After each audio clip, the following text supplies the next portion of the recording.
Our boy Lu is stuck inside the useless, fleshless body of a skeleton, and he's already reached the limit of this body, so he just can't grow any stronger. Luckily, Demon Queen Wu has taken a huge interest in him. She sees limitless potential in the boy, and to help him harness it, she invites him into a secret realm known as the evolutionary blood pool. There, he's supposed to marinate in this pulsing well of carnage and soak up enough essence to upgrade his weak bloodline attributes. He wastes no time before letting his frail bony body absorb the blood essence at an exponentially high rate. Even the hard-to-please Mommy Wu is genuinely surprised by his rate of absorption. However, a certain group of haters aren't thrilled by this outcome. They try to throw a wrench in his exceptional evolution process by ambushing him from all sides. Surprisingly enough, Mommy Wu doesn't even bother intervening, because she already knows he's going to cook their asses. A blood cocoon forms around him as he undergoes his evolution, while the assassins try to strike as hard as they can. But it's already too late. The formation shatters, and a brand new Lu comes into view, looking absolutely nothing like his former skinny skeleton self. He's like a devil born out of the darkness, the kind of devil who doesn't even need to flinch to brutally decapitate the first two assassins approaching. The other foolish mortals learn absolutely nothing from their friend's demise. They charge ahead to purge the nightmare standing before them, only to get their hearts ripped straight out of their chests. Lu squeezes and pops them like some fudged-up party balloons. Even the assassin leader doesn't stand a chance, effortlessly getting his head separated from his body. Sugar Mommy Wu is thoroughly enjoying it after having her wet dream manifest into reality. She is thrilled to experience just how effortlessly this boy has massacred these veterans. But you see, our boy wasn't always this badass. Before he became Mr. Badass Barebones, he was just a corporate slave, working as a developer for the very game he's now trapped in. For reasons unknown, his older brother mysteriously disappeared one day while beta testing this exact game. Lu basically gets himself fired so he can dive in and figure out the mystery behind his brother's disappearance. He also has a younger brother named Fei. The two brothers decide to don their VR headsets and search for clues about their older brother's vanishing act within the game. While Lu was working as a developer, he secretly embedded the game with an undetectable cheat code that only he knows how to use. He exploits this cheat to acquire a hidden scroll, one that allows him to change his profession to the highly coveted Asura class. But as soon as he activates the scroll, a stinging realistic pain grips his chest as the system severely glitches out. The next thing he knows, instead of becoming an overpowered Asura, he's waking up in a nightmarish landscape, stuck with a skeletal body. As he struggles to comprehend his situation, a weak-looking creature wielding a glowing staff appears, addressing him as its servant. A grin spreads across the monster's face, seemingly pleased that its summoning ritual has succeeded. Lu quickly realizes that the creature is an epic-ranked boss, Rhine, the undead summoner. However, to him, it is just another NPC. He attempts to communicate, asking about his location. Rhine stares at him in surprise, unprepared for a summoned skeleton to speak. This unusual occurrence suggests that Lu is not an ordinary summon but a rare skeletal guard. However, Rhine remains silent, leading Lu to assume it is of no use to him. He turns away, intending to find someone else who can provide answers. His disregard infuriates the monster, who had expected its summoned servant to kneel in obedience. Unable to tolerate such disrespect, the monster decides that Lu must be disciplined. Without warning, Rhine uses a dark chanting spell to shackle Lu in place. Lu struggles to understand what is happening. As he watches, Rhine prepares to blast him across the field, claiming it will make him obedient. Just as Rhine is about to attack, a massive entity crashes down onto him, shattering his form and breaking the chains that held Lu captive. As Lu regains his footing, his eyes widen in shock at the enormous beast in front of him. Staring at the colossal figure before him, he wonders if he has entered the wrong map,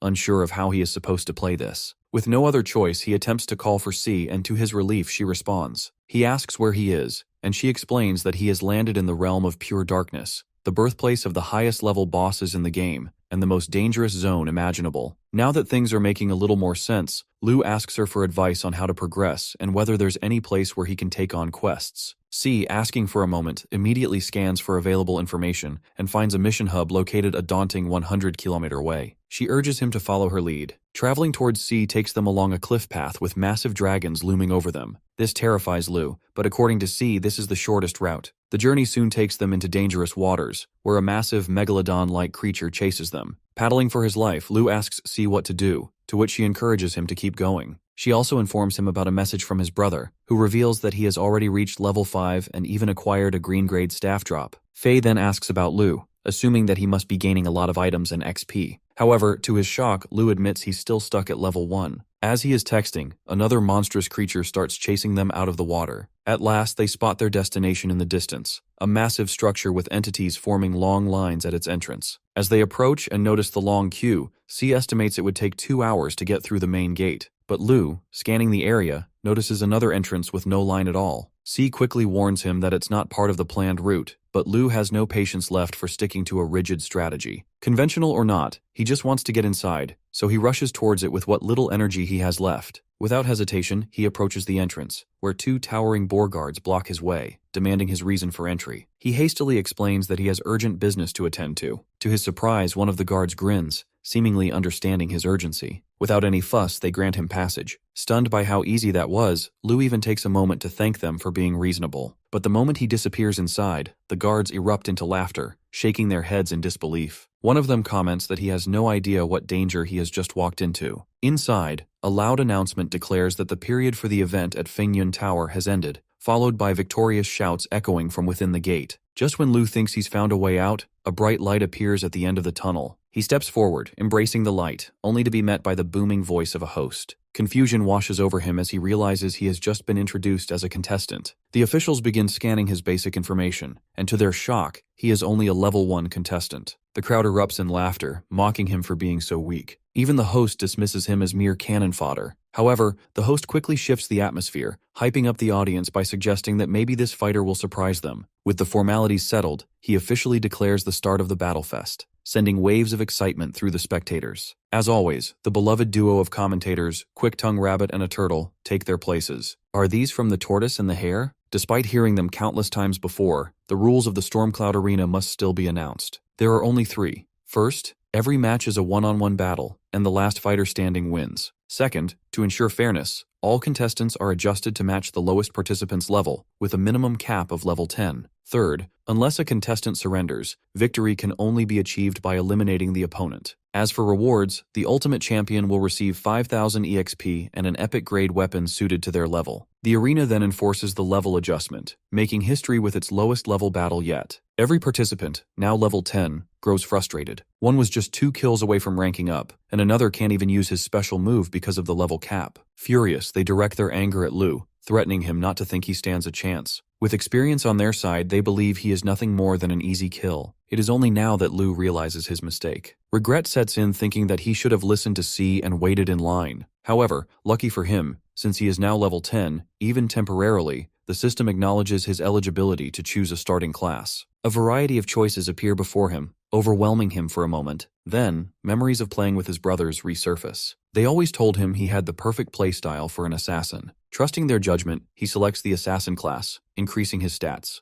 The commentator moves on to the next phase, distributing their designated equipment. With that, Lu receives a sharp dagger, making him realize the situation might not be as bad as it seemed. If things go south, he can always surrender and walk away without consequence. But before the battle can commence, the rabbit makes an important announcement that they have invited guest instructors, and any contestant who performs exceptionally well might earn the guidance of one of these renowned figures. The first among them, standing to the left, is none other than Blood Moon City's infamous Lord Zhuang Huaishui. He is responsible for handling external warfare and strategic planning for the city. Under Lord Zhuang's command, the Northern Blood Moon Hall has produced 70% of the city's strongest young warriors, all trained under his guidance. Being noticed by Lord Zhuang is considered a great honor, offering a chance to rise to power and secure a prestigious future. The crowd erupts in excitement, chanting his name in hopes of drawing his attention. The rabbit then moves on to introduce another highly esteemed guest, Blood Moon City's renowned beauty, Lady Wu Yue. As the master of the Eastern Moon Hall, she oversees resource distribution. Beyond her looks, Lady Wu possesses immense and terrifying strength. However, she is known for being extremely selective with her disciples, and to this day, she has only taken on one student, Han, the unparalleled genius who shocked Blood Moon City by achieving 10 consecutive victories in the Wind Cloud Arena. The mention of her disciple sends a wave of murmurs through the crowd, though none dare to call out her name, knowing her reputation for being ruthless and short-tempered. Meanwhile, Lu is left stunned upon hearing the name Han. He realizes that if Lady Wu knows anything about his brother, she could be his best lead. His lingering gaze, however, does not go unnoticed. Lady Wu's sharp eyes lock onto him, and for a brief moment, she considers crushing him where he stands. But with Lord Zhuang beside her, she decides against acting impulsively. Instead, her focus shifts to a different target. Perhaps Zhuang himself should be eliminated first. With the introductions complete, the rabbit redirects everyone's attention back to the competition. The battles begin, and the first match features Bloodclaw of the Blood Lion clan, a warrior born with an epic-grade bloodline. Known for their fierce combat prowess, the Blood Lion clan dominates the battlefield, and Bloodclaw is their rising star. His razor-sharp claws have earned him the title of tournament favorite. True to his reputation, he defeats his opponent with a single devastating strike. The second match follows swiftly, featuring Bei, the zombie swordsman from the Great Sword Sect, one of the newest and most formidable factions in the South Moon Hall. As the sect's vice-captain, Bei is renowned for his ruthless precision. Many seasoned warriors have met their end at his blade. Predictably, he secures victory with ease. Next up is Gear, the dual-wielding demon from the distant wilds, who fights as a representative of Blood Moon City. His skill is undeniable, and he too claims a swift win. Suddenly, an unexpected result shakes the arena. Lu emerges victorious. The crowd is left stunned. His victory was so fast that most spectators didn't even catch how he won. Eager to keep the momentum going, the rabbit wastes no time in announcing the quarterfinals. The first match, Lu versus the dual-wielding demon Gear. As they step into the arena, Gear eyes his opponent with disdain. He scoffs and tells Lu to surrender, claiming he has no interest in fighting weaklings. In his eyes, a mere skeleton is not even worth the effort. But Lu stands motionless. Meanwhile, on the other side of the battlefield, Fei has wiped out all the goblins using his fireball spell. The girls beside him shower him with praise, making him the center of attention. However, even with all the admiration, he remains convinced that if they were to meet his second brother, they would witness what true greatness looks like. He can't help but wonder what Lu is up to and whether everything is cool with him. At that very moment, his brother faces his opponent with unwavering confidence. The rabbit is taken aback as he realizes that this so-called cannon fodder actually has a spine. Yet, Gear remains unimpressed, looking down on Lu and planning to give him a fight he will remember. Without hesitation, he unleashes his strike slash, instantly closing the gap and delivering a powerful strike. To his shock, Lu manages to evade the attack. Gear dismisses it as pure luck and repeats the move, only for Lu to dodge once again. Annoyed, Gear switches to his void-tearing slash skill, expecting a different outcome, but Lu effortlessly evades it once more, leaving the host in disbelief. How is he doing that? Our boy has already analyzed his opponent's reach, factoring in the length of his weapon and the grip of his palm. By calculating the maximum swing radius to be under 2 meters, he determines that maintaining this distance will minimize the risk of getting hit. Since Lu has already created distance, he anticipates Gear's next move. He calculates that the most probable attack will be another flash strike, a linear charge skill that momentarily immobilizes its user. If he times it right, he can turn this into his opportunity to strike. Meanwhile, the audience is trashing Gear with their murmurs and doubts fueling his anger. Frustrated and humiliated by a so-called cannon fodder, he finally snaps. Determined to crush Lu, he fully commits to his flash strike. However, just as Lu predicted, the moment Gear executes the move, he is left vulnerable. Seizing his chance, Lu strikes with a perfectly timed critical hit, ending the match in an instant. Gear barely has time to register what happened as his dreams of becoming the Lord of Oblivion are shattered. The crowd erupts in shock and excitement, having just witnessed the underdog reach the finals like that. Now all eyes are on him for the upcoming final. Even Zhuang finds Lu intriguing. However, Wu remains unimpressed, assuming Lu is just a bit clever and nothing extraordinary. Yet, since he has at least kept her entertained, she decides to observe him a little longer. Zhuang agrees with her reasoning, believing that a weak bloodline will always be a limitation no matter what. The tournament moves forward to the next match, one that many believe to be the true championship battle. Bloodclaw faces off against the zombie swordsman Bei. Bloodclaw, like many before him, warns Bei that he has no chance of winning. But Bei remains unfazed, standing firm in his belief that as long as he wields his sword, nothing can stop him. With unshaken resolve, he executes a powerful combination skill, Flowing Water Slash, a fusion of Water Slash and Flash Strike, making him 5 times faster than Gear's Flash Strike. As it nears its target, Bei stands confident, ready to show the price Bloodclaw has to pay for underestimating him. However, he quickly realizes that he is not the one in control. Bloodclaw looks at Bei's weapon and without hesitation, bites down on it. With the weapon rendered useless, it's now Bloodclaw's turn to strike. Using his explosive Fury Claw, he finishes the fight in one swift move. Even after his opponent is lifeless, Bloodclaw continues to insult him, showing no regard for the dead. The crowd erupts with excitement, chanting his name as if they have already found their champion. Zhuang shares the same thought, deeming Bloodclaw a worthy candidate to nurture despite his impure bloodline. Meanwhile, Lu senses something is off. He refuses to believe that the lion could actually bite through Bei's weapon. Given that all weapons are supplied by the arena, they should be indestructible under normal circumstances. This could only mean one thing. Despite being reduced to level 10,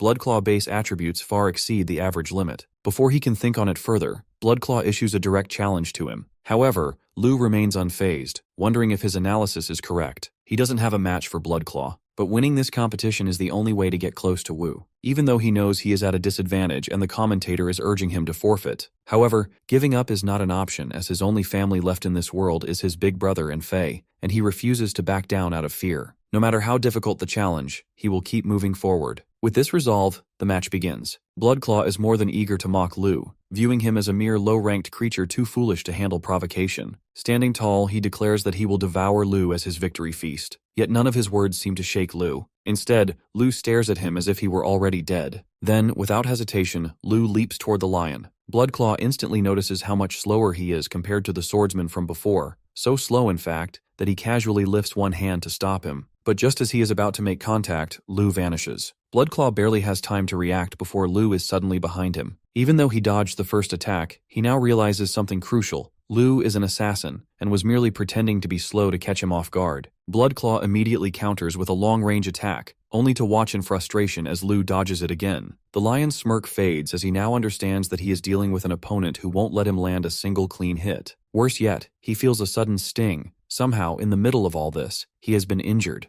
Bloodclaw's eyes widen in shock. He has no idea how Lu managed to land a hit, and the realization infuriates him. He walks toward Lu while trash-talking the crap out of him. He activates his ability, Blood War, boosting his power and critical strike chance by 20% for 15 seconds. Seeing Bloodclaw unleash his skills, the crowd assumes the so-called cannon fodder actually matches his strength. Even Wu grows curious about what this low-level monster with a basic bloodline might do next. It's rare for her to find such entertainment in a fight like this. Bloodclaw leaps at Lu, unleashing a barrage of blows. Lu blocks each hit, but he knows he can't hold out for long. Absorbing too much, he stumbles with his crumbling guard. Bloodclaw seizes the moment, ready to crush Lu completely. He mocks him, telling him to stay down like the garbage he is. But just as Bloodclaw closes in with his ultimate move, Lu reveals his trick. He's been pretending all along, waiting for Bloodclaw to use his big move. That attack, though powerful, leaves Bloodclaw unable to turn for half a second. Lu takes his shot, triggering his backstab skill to teleport behind Bloodclaw and strike. The plan might work on others, but not Bloodclaw. He counters with his Bloodline skill, Blood Rage Roar, freezing all enemies within 5 meters for 1.5 seconds. The crowd gasps, stunned. Zhuang decides right then to mentor Bloodclaw, impressed by his talent. Wu, though, feels disappointed. She's finally interested in a fighter after so long, but Lu's lack of skill might doom him. Sure enough, Bloodclaw slashes Lu's arm. As he steps back, Lu's brittle bones snap, revealing their weakness. His legs give out too. Everyone believes the fight is over. Now, they wait to see if the skeleton surrenders or clings to a hopeless end. Bloodclaw, however, has no mercy in mind. He laughs at the skeleton's broken state, plotting ways to shame him further. However, Lu is also waiting for him to take the bait. Bloodclaw trash talks, saying that maybe snapping Lu's bones one by one or kicking his skull like a toy would be a good idea. Lu, meanwhile, stays calm. He's pleased, sensing his trap is about to spring and counting Bloodclaw's steps. Bloodclaw steps forward, grinding his foot into Lu's severed leg to taunt him. Unknowingly, he walks right into the plan. Lu tosses his dagger ahead, a weak move that Bloodclaw easily deflects, thinking it's an act of desperation. But Lu still controls his other hand. He hurls the blade again, pairing it with his backstab skill. In one swift motion, he teleports and lands a brutal hit on the mighty lion. The lion drops instantly, shocking the entire crowd, including Zhuang and Wu. As Rabbit struggles to get the words out, the other commentator steps in to break the silence. Tired of being interrupted all match, he seizes his moment. Calling himself the Rampaging Turtle, he takes it upon himself to explain everything. He tells the crowd that this has been part of Lu's clever scheme from the start. First, he shows off his speed, striking the strongest despite his own frailty. Then he taunts Bloodclaw, making him mad. When Bloodclaw gets serious, Lu fakes weakness, tricking him into using his big attack. The best part about all this is everyone thinks Bloodclaw cut off Lu's arm and leg, but it was Lu who did it himself. Just when all seems lost, he triggers his skeleton resurrection skill, allowing him to control a fallen bone for a short time, setting up his stunning comeback. He takes down a stronger foe despite being outmatched. The Rampaging Turtle gives Lu the name Zhan Yue Moonslayer. However, although the lion is down bad, Lu tries to finish him off. Zhuang, however, dislikes this idea. He wants Bloodclaw as his student and steps in. He pushes Lu back and unleashes a skill to wipe him out. Luckily, Wu also arrives, taking Lu's side. She jumps in to save him, blasting Zhuang with her heavenly piercing finger. Her raw power pierces a hole through Zhuang's shoulder, causing him to complain and demand answers. Wu ignores him, scooping up what remains of Lu, whom she has taken a liking to. She declares that he's hers now. Wu finishes fixing Lu, bringing him back to his old self. He's amazed that his patched-up bones aren't just healed, they're tougher than ever. His thoughts are cut off when Wu powers up another strike, glaring at the rabbit and turtle duo. She warns them to announce the results fast, or she'll poke them both. Scared, they hop to it right after her threat. They declare Lu the new champion of the Stormcloud Arena. The system tallies his winnings, granting him 5,000 experience points. He jumps to level 15 and picks up a new perk, Shadow Step, which boosts his speed by 20%. His stats shoot up, and then comes his next prize. An epic weapon fit for his level and style, the Bloodstain Blade. It converts 10% of his damage into healing, a rare vampiric perk that shocks the commentators. It's perfect for long fights, a key advantage for what's ahead. Wu doesn't waste a second. She tells her new sidekick they're kicking off the Stormcloud catastrophe. Lu, new to this whole Stormcloud setup, has no clue what that means. He asks, and the rabbit gets it, breaking it down. The Stormcloud platform splits into 2 phases. The arena battle picks the champion, then the catastrophe drops that champion into the player world as a timed boss. For 1 hour, the boss, him, has to survive and hunt players for experience and points. Those points can be traded for powerful skills, weapons, or status boosts. As the rabbit is explaining, Zhuang starts screaming in rage, furious that Wu hit him. He reminds her that he is the North Hall Lord, and demands to know if she's trying to start a war. She stays quiet, so he threatens to report her to the city lord. Still ignored, he switches to insults, calling her a greedy schemer out to steal his army supplies and rebel. They both start arguing like 2 Chihuahua dogs. Seeing this, Lu, along with the commentators, bolts from the scene. Before chaos erupts, Lu asks to be taken to the next event. Suddenly a portal opens, but Wu warns Lu not to flop.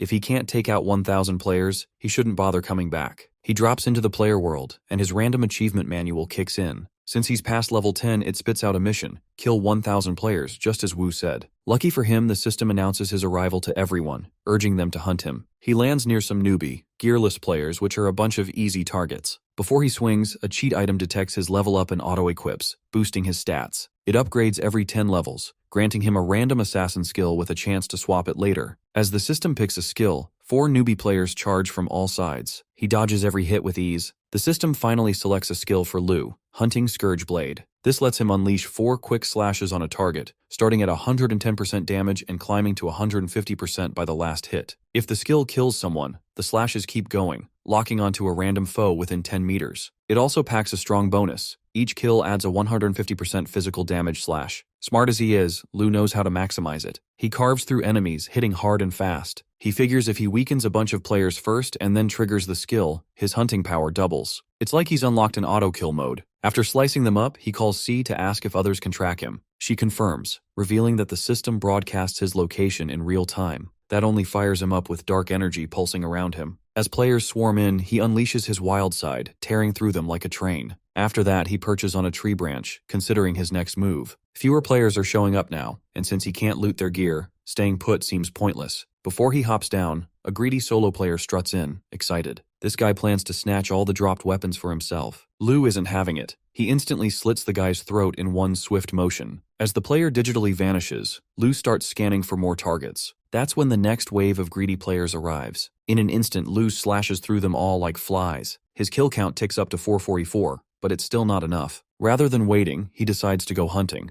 But that last encounter sparks an idea. He sends his current location to his brother, hinting that he's got something good waiting. His brother assumes it's a gift or some kind of help for his journey and races over. But when he arrives, he freezes, stunned to see hundreds of player corpses scattered around. Meanwhile, in another part of the forest, lightning splits the sky as a lone player, Luna, takes down an epic boss single-handedly. Known as the Moonlight Knight, with the prestigious Dazzling Nova title, earned by ranking among the region's top 100. She radiates power as she claims her latest prize, Heart of Resilience, an epic bracelet that boosts her stats and has a 20% chance to activate during control attacks, increasing her resistance by 20 points. Perched on a tree branch, Lu watches in awe. It's the first time he's ever seen someone solo an epic boss. Curious, he asks C to pull up details on the Moonlight Knight class. She finds the info in seconds. It's a rare swordsman class that balances strong stats with attacks blending both physical and magical damage. Easy to pick up, but with immense potential in the right hands. Meanwhile, Luna senses someone watching her. She scans her surroundings, but before she can pinpoint the source, a group of shady-looking players interrupts her thoughts.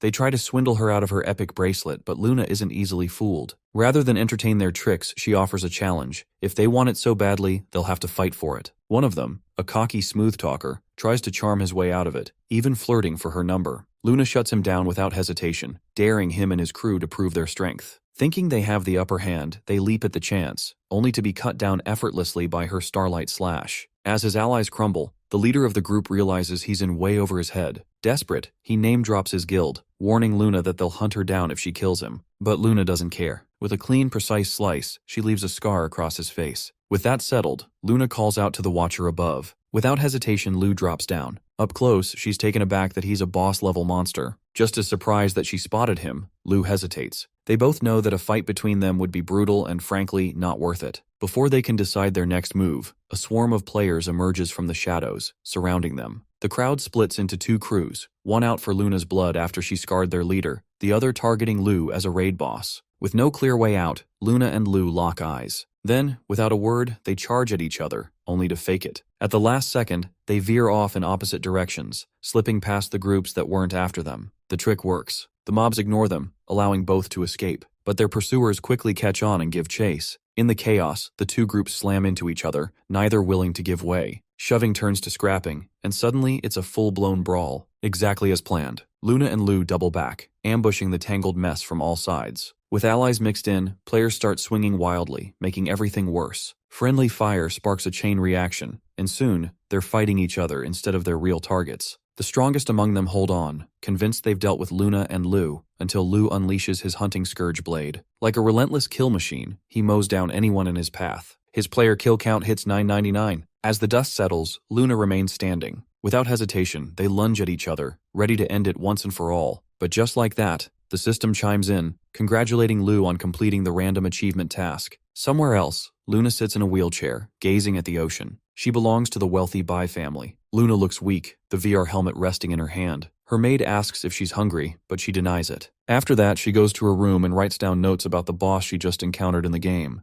The scene shifts to Lu stepping through the portal. As he does, his random achievement pings. He's hit 1,000 kills, earning a mythical item, Enchanted Divine Earrings. These allow him to switch races, gaining new appearances, a racial talent, and language skills. He's pleased that this prize is both versatile and powerful. The system chimes again, praising his Stormcloud Catastrophe run, awarding him 1,000 contribution points and enough experience to reach level 21. He also acquires a new skill, Rending Burst Blade, which boosts his next attack to 180% damage, ignores 20% of a foe's defense, and has a 20% chance to make them bleed. Emerging from the portal, he is greeted by a roaring crowd. Even the commentators hype up his 1,000 kill record, dubbing him the rising star of Stormcloud. However, Zhuang is not thrilled. Lu shrugs off the skeptics, focusing instead on Wu, who stands ahead. She seems impressed that he didn't let her down. Deeming him worth her time, she flicks her hand, opening a portal and telling him to follow. They step into a hidden place, Blood Moon City's evolutionary blood pool. Lu is amazed because nothing like this exists in the game he knows. As he puzzles over it, Wu cuts in, asking if he understands why Bloodclaw, despite being leveled down to match him, still crushed others so easily. Lu nods confidently and reveals the answer: bloodlines. Just like gear varies in quality, a monster's strength depends on its lineage, and his is the weakest. Looking around, Lu asks if this place is meant to break through bloodline attributes, and Wu confirms it. According to her, it is one of the secret realms under her jurisdiction, and he can choose any area he likes to strengthen himself. With a smirk, she adds that his evolution depends on his luck. Meanwhile, in Blood Moon City's North Hall, Zhuang is furious at Wu for humiliating him. He also blames Lu for causing him to lose face. His assistant tries to calm him down, assuring him that defending the Lion Clan will enhance his reputation and prove his loyalty to them. Despite this, Zhuang's anger remains. The assistant then whispers a provocative idea into his ear, one that Zhuang immediately takes a liking to. Back in the secret realm, Lu absorbs the blood energy from his surroundings while Wu observes him. She can't hide her fascination that his absorption speed is remarkably fast, indicating his incredible potential. However, her thoughts are soon interrupted when someone calls her name. Turning around, she sees the Black Death Guards from the City Lord's mansion. They inform her that the City Lord has summoned her to the main city immediately. She refuses to comply so easily, as she is preoccupied at the moment. She asks them to wait until she is available, but since they are not her subordinates, they have no intention of following her wishes. The captain then presents the City Lord's blood summon decree, a direct order that requires immediate compliance. Failure to obey results in instant execution. Left with no choice, Wu agrees to go with them. Before departing, she leaves Lu with a cryptic warning about occasional rockfalls in the nearby mountains, advising him to stay alert to avoid being crushed. After she departs with the guards, the captain smirks, satisfied that everything is proceeding as planned. Moments later, Lu's evolution nears completion as the blood energy surrounding him increases, gradually enveloping his entire body. Before long, Lu is nowhere to be seen, completely submerged in the blood. This is exactly the moment his enemies have been waiting for, when he is unable to halt his evolution and is left defenseless. Without hesitation, the commander of the Shadow Squad signals his subordinates to attack. They waste no time in following his command. However, what they fail to realize is that Lu's absorption process is much faster than they anticipated. He awakens just in time, unleashing a devastating force that sends his attackers flying. Meanwhile, Wu and the guards continue their trek up the mountain. The The captain grins, satisfied that even a powerful entity like Wu is forced to comply after receiving the blood summoning order. But his confidence is short-lived when, to his surprise, Wu suddenly stops following them and casually takes a seat on a rock. When he demands an explanation, she simply ignores him, content to enjoy the view of the blood pool below, where several overconfident assassins are now racing to take Lu down for the credit. The fastest assassin reaches Lu's resting spot first, slicing through the blood sphere in an attempt to finish him off. The formation shatters, and they stand ready to confirm their kill. Yet to their shock, Lu is still in one piece. Confusion spreads among the assassins,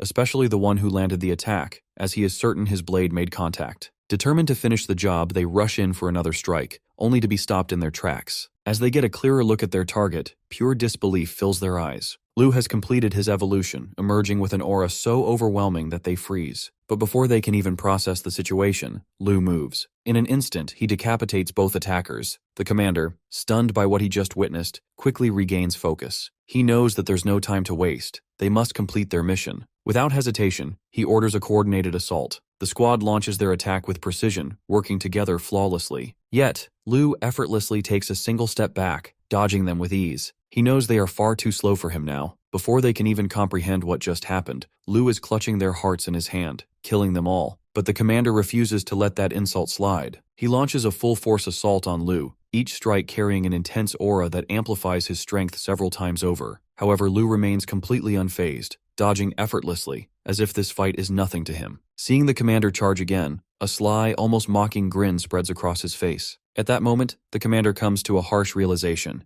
He is completely outmatched. Before he can even react, Lu strikes. In an instant, his left arm is torn clean off. Staggering back, he clutches the wound, barely able to process what just happened. All the intelligence he had on Lu was completely misleading. Despite that, he knows he has no other choice but to eliminate Lu. He was entrusted with this mission by Zhuang, and failure is not something he is willing to accept. Screaming with determination, he calls upon the hidden assassins still lying in wait. They immediately understand the urgency and begin the blood sacrifice ritual, taking their own lives to channel their energy into empowering their commander. The ritual's effects are immediate. His strength surges, and even his severed arm regenerates as if it had never been lost. Now, with newfound power coursing through him, he sets his sights on mangling Lu. Lu remains calm, viewing the commander as nothing more than an insignificant obstacle. To prove his dominance, he deliberately throws himself into the enemy's range. As he closes the distance, he suddenly reverts to his skeletal form, deceiving the commander into believing Lu's evolution is failing. Emboldened by this perceived weakness, the commander attacks with renewed confidence. However, Lu effortlessly evades each strike. Seizing the perfect opportunity, he shifts back into his demonic form mid-movement, and, in a single decisive motion, decapitates the commander. A look of sheer disbelief is frozen on the commander's face as his headless body crumples to the ground. Meanwhile, Wu watches from the sidelines, applauding Lu's flawless execution. She is more than satisfied with the outcome. Lu, however, is more interested in uncovering the truth. He inquires whether these assassins were connected to Zhuang, to which Wu confirms,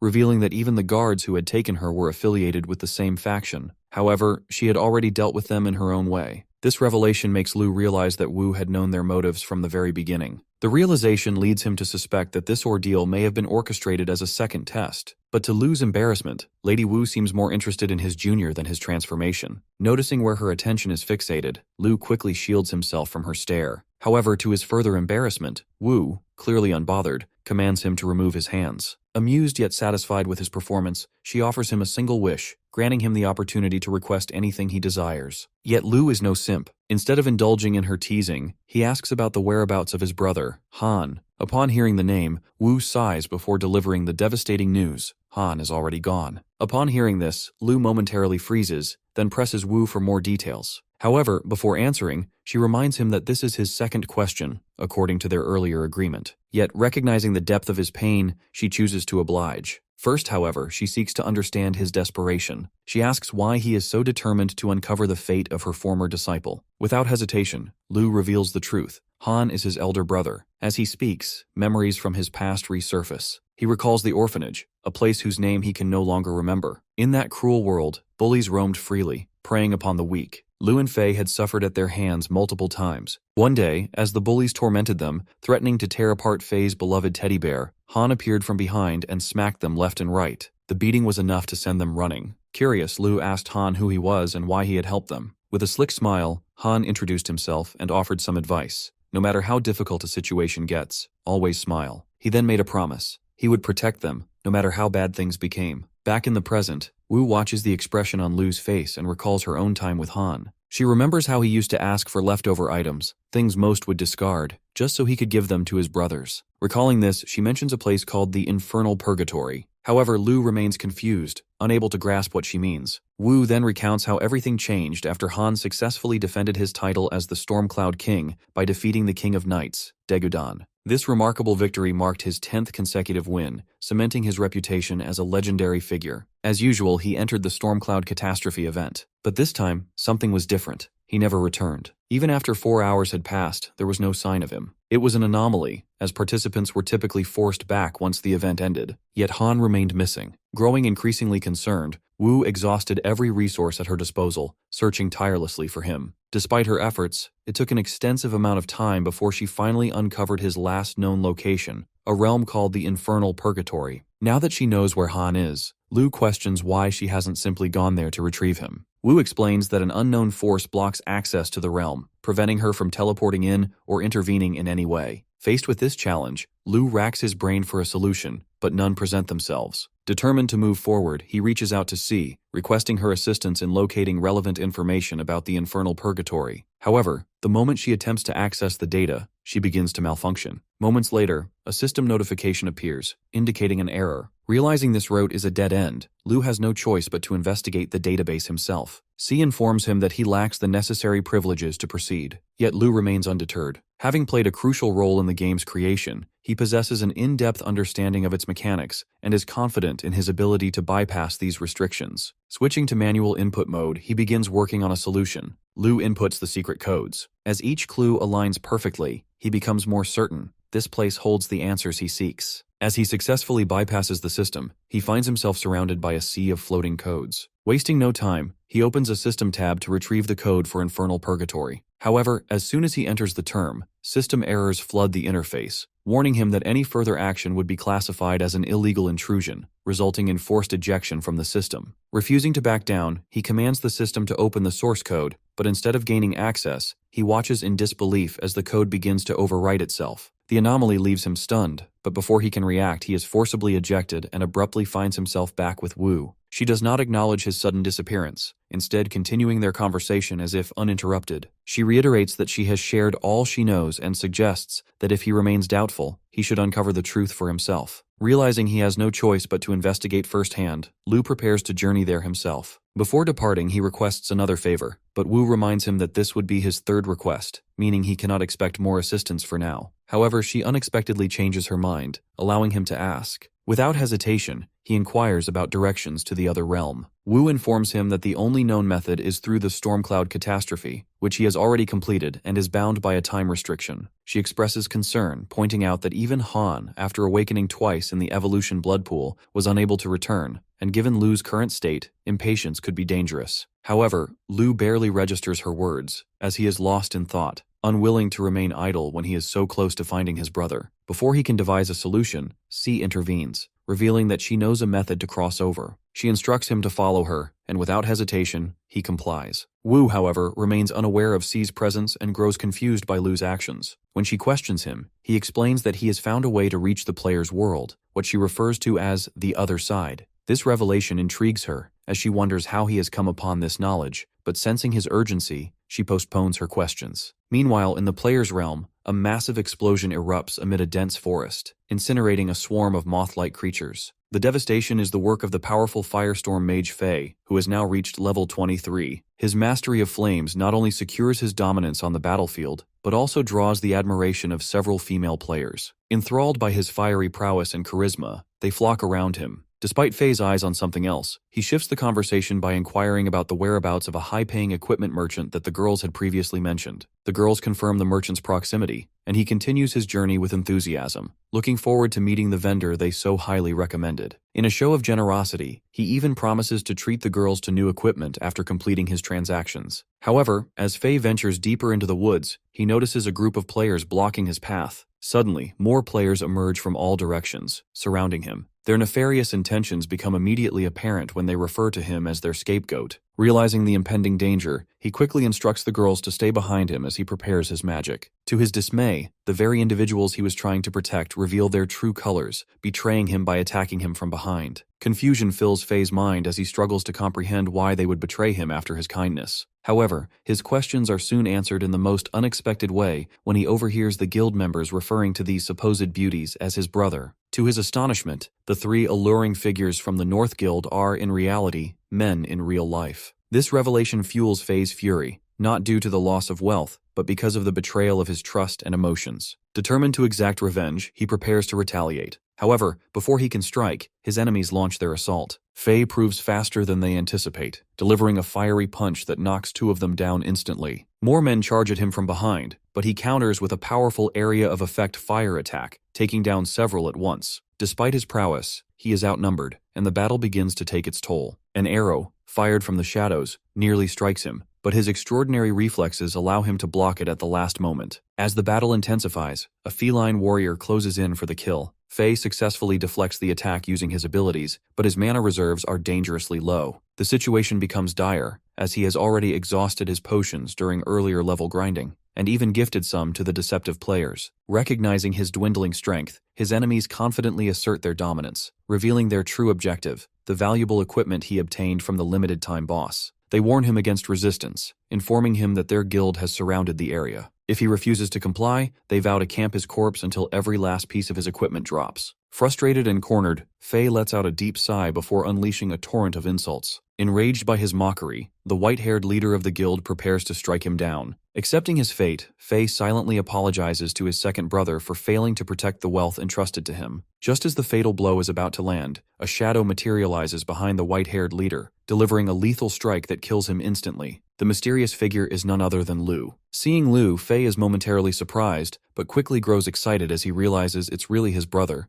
now in his human race transformation and at level 23. As Lu inquires about the situation, Faye immediately launches into his usual annoying crying act, pleading with his brother and insisting that it was the ladies who tried to rob him. The so-called ladies, or rather femboys, initially appear concerned upon seeing Lu. However, their worry quickly turns into excitement as they eye him, suspecting he might be carrying valuable items. Just as they prepare to attack, they suddenly realize that their entire group has already been wiped out. Before they can even react, Faye flashes behind them and, with a mocking tone, questions whether they were really threatening him just moments ago. One of the femboys hurriedly denies it, but it's already too late. Without hesitation, Lu and Faye swiftly defeat them and walk away as if nothing happened. As they continue, Lu shares information about the Infernal Purgatory, a mysterious place he recently learned about, which may hold clues about their missing brother. However, Faye dismisses it, claiming that no such location exists. Lu, though skeptical, knows that even if it is real, their current strength is nowhere near enough to reach it. For now, they decide to head to the nearest town. After a long walk, they arrive at the southern suburbs, in a place known as Nakenda Town. As they stroll through the streets, Lu gradually realizes that the town feels oddly familiar. Meanwhile, Faye is too busy shamelessly flirting with random NPCs to notice anything. At a nearby equipment recycling shop, two players eagerly hope to score a rare purple-grade item, knowing that lesser gear hardly sells for much. Lu steps forward and presents his premium-grade equipment. The shopkeeper, inspecting it carefully, declares its worth, 95,000 gold. Faye nearly jumps in excitement, realizing that this amount is equivalent to tens of thousands in real-world cash. Just as the deal is about to be finalized, Lu casually praises the shopkeeper's hair, an obscure in-game Easter egg. To Faye's shock, the shopkeeper beams with pride and without hesitation increases the trade price by an extra 10%. Faye is confused, to which Lu explains that he designed the Easter egg himself. This amazes Faye so much that if he were a girl, he would definitely smash Lu for real. After receiving 100,000 gold, they earn a tons of wealth achievement. As Faye walks through the town, he becomes the center of attention because of it. After that, they head to the auction hall to sell the remaining items. A long line stretches outside the hall, where two twin guards block the entrance, demanding a 10,000 gold fee just to enter. A young player at the front of the line pleads with the guards, explaining that he's just a little short, but they refuse him, causing the onlookers to mock him for wasting their time. However, to the boy's shock, Lu and Faye take him with them. Seeing Faye's tons of wealth title, the guards immediately open the gate and respectfully guide them inside. Inside, a grand hall is filled with other wealthy players. The young boy thanks them both, and promises to repay their kindness someday before leaving. After a while, a lady arrives and hands Faye a VIP black gold card, claiming that she will guide him through the process. She explains the card's features. Faye can enter without queuing. the auction house will take only a 5% commission, and he can easily get a loan using the card. Out of habit, Faye starts flirting with the assistant, making Lu sigh in embarrassment. However, Lu's attention shifts when he notices a woman swiftly passing by him. The assistant lady guides them to their private room, where they sit at a tea table as she explains the details of the auction. According to her, epic equipment is in high demand, and the lightsaber, Stardust, they acquired will be submitted to the ultimate auction to secure a high price. She suggests that they participate in the auction, as they might find something useful. However, Faye ignores everything she says and flirts non-stop, prompting Lu to smack him on the head before handing a list of desired items to the assistant. After a while, the ultimate auction begins. The auctioneer hypes up the audience, revealing that they have some truly exceptional items for the day. The first treasure up for bidding is the Roaring Heart of Flame, a powerful artifact effective for fire attributes and highly effective against woody monsters. The bidding starts at 25,000 gold and quickly escalates to 50,000, raised by guest number 9. This shocks the auction attendees, as the item had previously sold for a maximum of 28,000. Guest number 8, an elf named Shao, is accompanied by a woman who is clearly a gold digger. He ultimately wins the Roaring Heart of Flame, upsetting 2 players who had come specifically for it. As one of them asks about Shao, the other explains that he is a crypto magnate, advising against causing trouble and suggesting they wait for another opportunity. Meanwhile, Faye also thinks that 50,000 for that item is way too much. The host then introduces the next item, a special custom piece called Loving Maid, which transforms the wearer into a maid. As the bidding begins, one guest comes out on top with a bid of 66,000 and wins it. However, to everyone's shock, the guest, more like a femboy, puts it on immediately, looking like a full-fledged drag queen. The next item is an epic tier piece of equipment,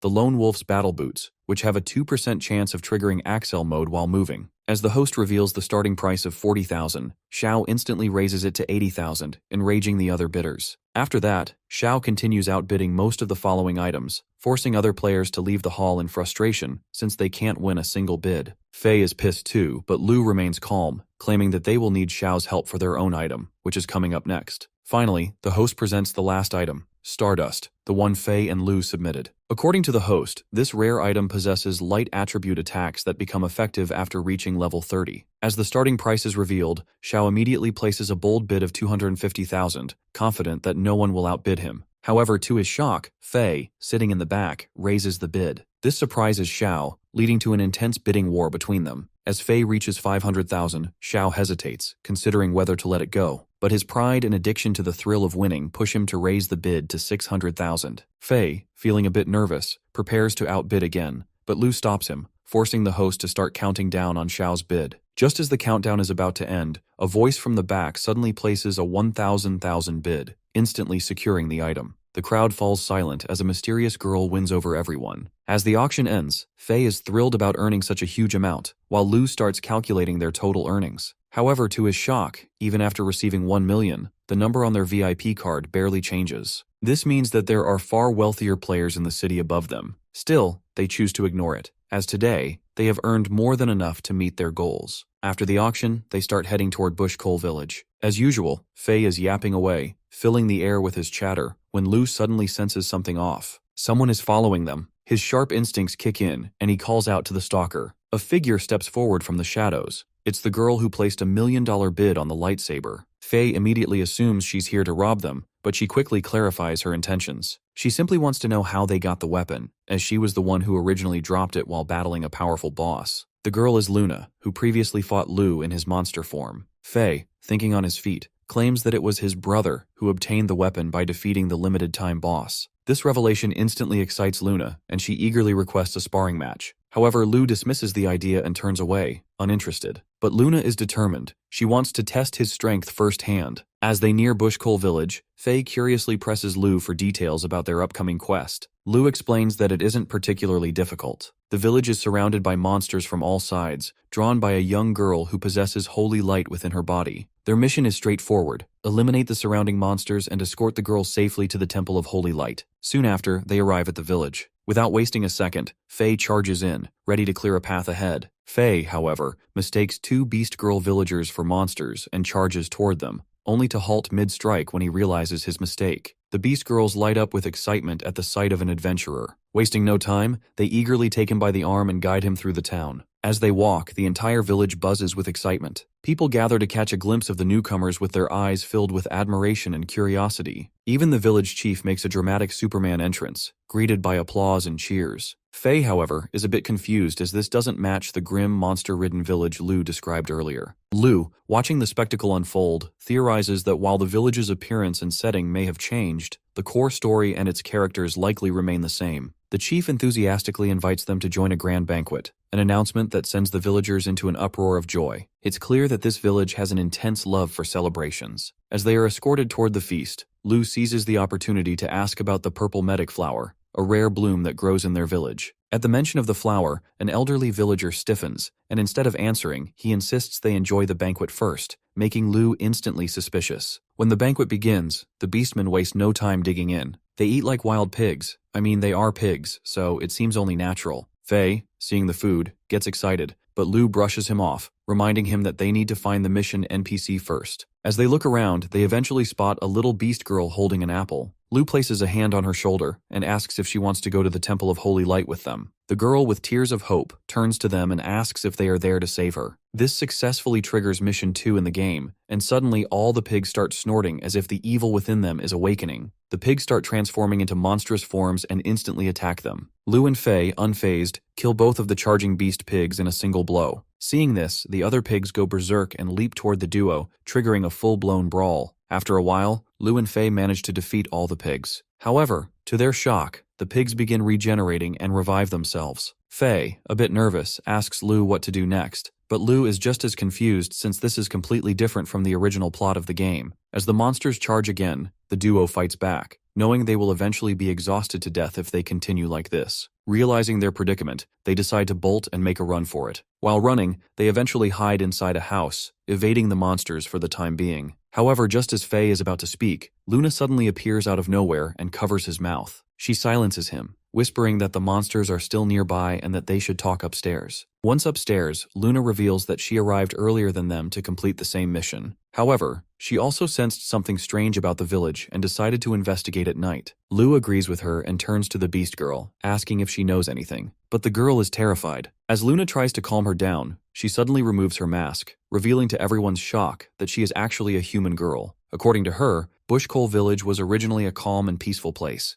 though pig monsters often roamed outside the village. However, these monsters weren't too dangerous as long as people stayed clear of them. Over time, they even began learning human behavior, which further reduced the threat they posed. One day, a holy knight named Greg from the Temple of Light visited the village. Under his guidance, the villagers performed a sacred prayer, though something about it felt strange. During the ritual, the girl experienced pain and approached Greg about it. To her shock, he told her that she was the chosen one and that she could join the temple and become one of them. However, before she could share this news with everyone, the monster pigs suddenly attacked, capturing the entire village, including Greg, who was ruthlessly killed while trying to protect them. The girl, however, somehow managed to escape and hide. Mustering up courage, she clung to the belief that she was the chosen one. She crafted a pig mask and pretended to be one of them, waiting for the right moment to run away. Now, she wants to visit the Holy Temple to inform them about the incident. However, Faye assures her that she can leave everything to him and his brother. They will handle it. Just as the girl excitedly thanks him, a monstrous, towering pig spots her through the window. With its massive hands, it grabs her and pulls her out. As the beast is about to devour the girl, the trio charges at it, unleashing their spells. However, with just a swing of its arm, the beast effortlessly stops their attack, mocking them for being so weak. The trio is sent flying onto the roof of a nearby house. As they regain their footing, they wonder if the beast has any weak points. Before they can come up with a plan, the beast strikes again, smashing the entire house and sending them flying along with the debris. Thinking quickly, Lou comes up with an idea and asks Faye to support him. Hearing this, Faye immediately charges at the beast with his fiery comet spell, hurling fireball after fireball to keep it distracted. Seizing the opportunity, Lou dashes toward the beast. The beast notices Lou and tries to punch him, but Lou swiftly evades the attack using backstab in combination with his hunting death blades. He counters with a deadly strike, slicing off the beast's hand. As the severed hand pieces fall, Lou catches sight of the girl trapped inside. However, before he can reach her, several small pig monsters suddenly materialize behind him and lunge at him. Just in time, Luna appears behind Lou and eliminates them all with her Starlit Waltz spell. She urges Lou to save the girl, but before they can move, the beast violently shakes its severed hand, causing both the girl and the hand to drop. At the same time, the monster lets out a deafening roar, summoning hundreds of beasts from within itself. Lu quickly realizes that the beast pig is actually a fusion of the smaller ones. However, Luna, noticing the high difficulty of the quest, suspects that defeating the beast might not be their main objective. While still airborne,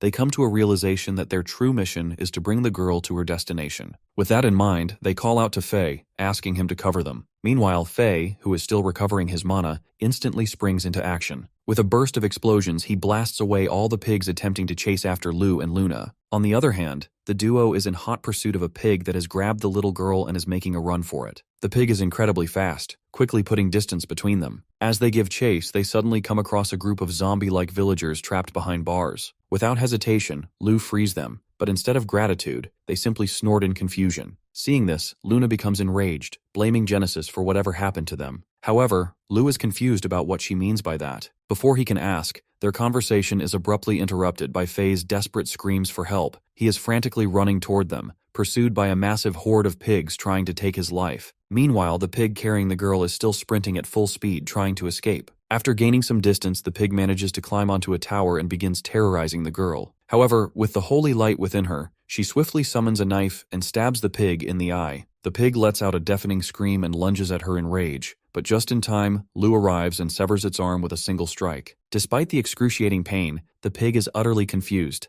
How is it possible that Lu is already there? 15 minutes earlier, as the trio was fleeing from the horde of pigs, Lu gave Faye and Luna a special pill that rendered them invisible, momentarily confusing their pursuers. It was a conceal pill, which causes monsters to lose track of their target for 5 seconds. While hiding, Faye couldn't help but complain about how difficult the mission was. However, according to Lu, their top priority was finding the girl. He knew they would have to think outside the box to locate her, so he quickly devised a plan and asked the others to cooperate. As the pigs continued searching the town, Lu stealthily appeared behind one of them, having transformed into a pig himself. Acting friendly, he casually asked about the little girl's whereabouts. Unaware of Lu's disguise, the pig revealed that the one who took her, Wang, was the fastest runner in their village and knew all the houses like the back of his hoof. Lu laughs and tells the pig to gather at the village entrance after capturing the humans. However, the pig corrects him, revealing that they are actually supposed to meet at the clock tower. Quickly realizing his mistake, Lu plays it off, claiming he must have had too much to drink. Suddenly, a massive explosion erupts nearby. Faye is sprinting with what looks like the little girl in his arms, while an enraged horde of pigs chases after him. This was all part of their plan,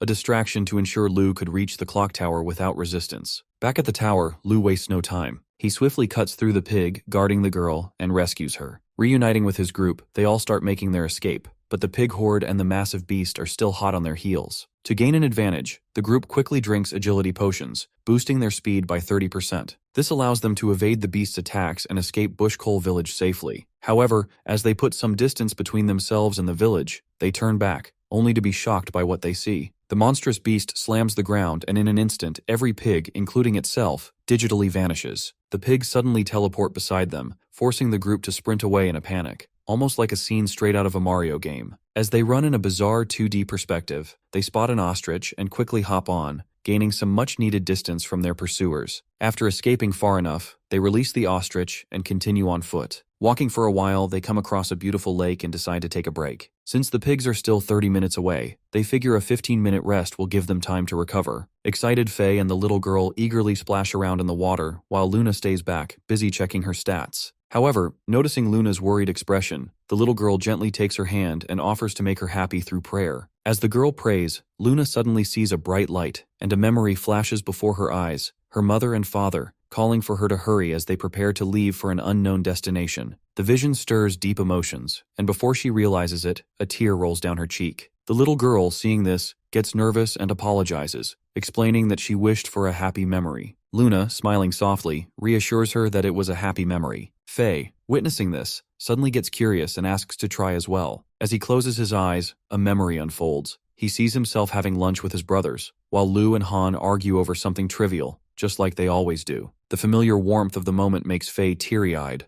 but when the little girl notices and asks about it, he quickly panics and dives into the lake. Then, the little girl approaches Lu, who is sitting on a tree, and admires his fearless nature. She believes that he always has something on his mind and expresses her desire to help him. However, Lu dismisses her offer, insisting that he has nothing to recall. He believes that constantly looking back would only prevent him from moving forward. The girl then reveals that ever since she lost her parents, the villagers have taken care of her. She feels relieved to be by the side of someone as heroic as Lu. As she prays for the kind-hearted people who raised her, tears form in her eyes while she reflects on the villagers' fate. Lu attempts to comfort her, reassuring her that she has already done enough. Encouraged by his words, she wonders if she will ever become as strong as him. As Lu recalls the time when Han protected him from bullying, he becomes certain that she will. With their brief rest coming to an end, they prepare to continue their journey. However, as the little girl takes Lu's hand, the random achievement manual suddenly activates, announcing an increase in the mission's difficulty. Now Lu is tasked with defeating the king with the help of the Crunch, after successfully delivering the NPC girl to them. Meanwhile, the beast in the village continues to roar, more powerful than ever. Despite gaining distance, the pigs continue chasing them. Even though they relentlessly cut them down, the pigs recover at an alarming rate. As they flee from the horde, only 50 kilometers remain until they reach the holy temple. Feeling exhausted, Fei takes out a potion and drinks it, but he fails to notice a pig catching up to him. As the pig swings its attack toward Fei, Lu leaps forward, slashing its head down but also taking the hit meant for Fei. Seizing the moment, Fei follows up with a fire blast, sending the pig flying. The group keeps running, but their concern for Lu's injury grows. However, Lu insists that stopping to recover would only get them surrounded. With no time to waste, they press forward and manage to gain some distance. As they approach the final 20 kilometers, they reach a towering wall with a narrow, eerie crack. Understanding that this is their only escape route, the group moves toward it. However, as Lu watches the approaching horde, he notices something strange. The number of pigs seems to have decreased. Entering the crack, Luna also realizes the same thing. Lu speculates that there might be an ambush ahead and urges them to move quickly. After running for a while, they finally spot the exit, but before they can reach it, the path suddenly darkens. Looking up, they see the terrifying beast pig blocking their way. Trapped from both sides, the trio immediately prepares their spells, shielding the little girl. As the pigs charge, they unleash relentless attacks. However, the girl, refusing to cower in fear this time, stands her ground, determined that the holy light will protect them.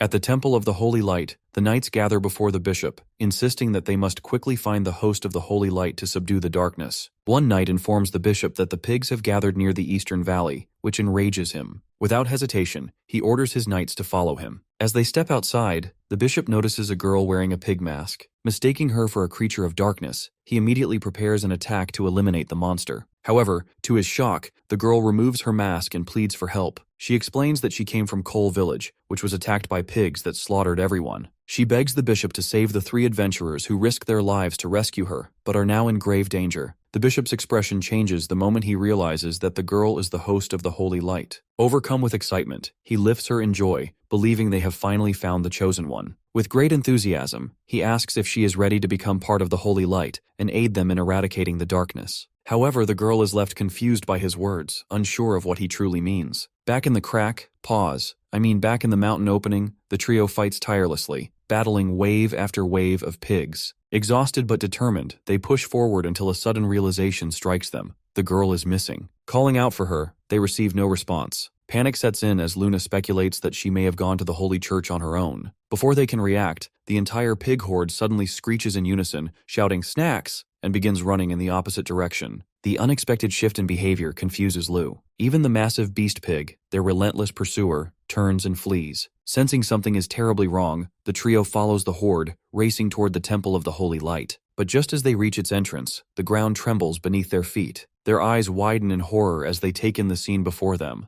The church bishop stands within the temple clutching the half-eaten body of the little girl, blood dripping from his mouth. I mean, what the hell just happened? Just moments earlier, the bishop had questioned the little girl about joining the Holy Light. Confused by his words, she hesitated, but he insisted that the Holy Light needed her. Wanting to help others, she agreed. Without hesitation, the bishop opened his mouth and bit her in half, reveling in the divine radiance that engulfed him as he did. Before the shock can settle, the beast pig arrives, swinging with immense force. The impact sends the knights flying, but the bishop, now empowered by his newfound strength, stands firm. With precise counterattacks, he unleashes a barrage of holy light beams, piercing through the creature's flesh and riddling its massive body with holes. As the beast collapses, the bishop steps onto its fallen form, declaring that it is the light that has burned away its filthy existence. Lost in his sermon, he fails to notice the surge of power closing in from behind, until it is too late. He turns just in time to block the incoming strike, his eyes locking onto Lu. In a swift motion, Lu uses his momentum to slash the bishop's back. Staggering from the attack, the bishop quickly tries to reassure him, introducing himself as Hannibal, an ally to heroes like him. Hannibal wants Lu to join him in killing the pig together, as he has finally surpassed its recovery abilities. However, Lu ignores everything and demands answers. Just as Hannibal is about to respond, Lu suddenly charges at him with a burst slash, sending him flying. Lu has no interest in reasoning. His only goal is to see Hannibal dead. To Lu's shock, the system issues a warning, instructing him not to kill Bishop, as he is the only one capable of defeating the Pig King and completing the mission. Meanwhile, Bishop, now consumed by rage, retaliates by striking Lu with his holy light sword, sending him crashing into the distance. Before Bishop can press further, Faye intervenes, launching a fiery explosion that engulfs him. The attack inflicts severe damage, but Bishop, despite his injuries, refuses to falter. He charges toward them with unwavering determination. At that moment, Lu and Luna combine their power beams, striking Bishop with immense force and leaving him lifeless on the ground. As Bishop falls, Lu turns his attention to the beast pig and notices tears welling up in its eyes. The creature mumbles a single word, snack. The pig reveals a memory from its past. As a piglet, it had once been saved by that little girl who introduced herself as Snack. She had treated its wounds and expressed her hope that one day it could become like a human. Before leaving, she had bandaged it up and promised to return the next day. The pig develops a fondness for the girl, but she never returns. However, he remembers her words about becoming more like a human. Determined to fulfill her wish, he begins observing the people in the village, learning to mimic their behavior in the hopes of meeting her again. Upon hearing the story, Faye and Luna question the beast about why he attacked Snack's village. In response, the pig lets out a furious cry, declaring that he did it to protect her. He reveals that he overheard a conversation between the Holy Knight and his men, who spoke of consuming Snack because she was the host of light. Fearing for her safety, he took action. Lu then inquires about the zombie villagers, prompting the beast to explain that they had been making too much noise. To silence them, he locked them inside the pigsty and ordered his lesser pigs to treat them as they would normally treat pigs. Concerned, Lu asks if the pig beast can recover now, but the creature insists that his healing should begin once the bishop is dead. However, confusion sets in as the pig's body continues to burn. Suddenly, the source of the flames reveals itself. The bishop is still alive, standing behind them and channeling the domain of the holy light. A barrier begins forming around the bishop as he channels his domain. Seeing this, Lu immediately charges at him, but before his strike can land, the barrier completes itself, pulling him into the domain. The system quickly notifies that this is the domain of the holy light,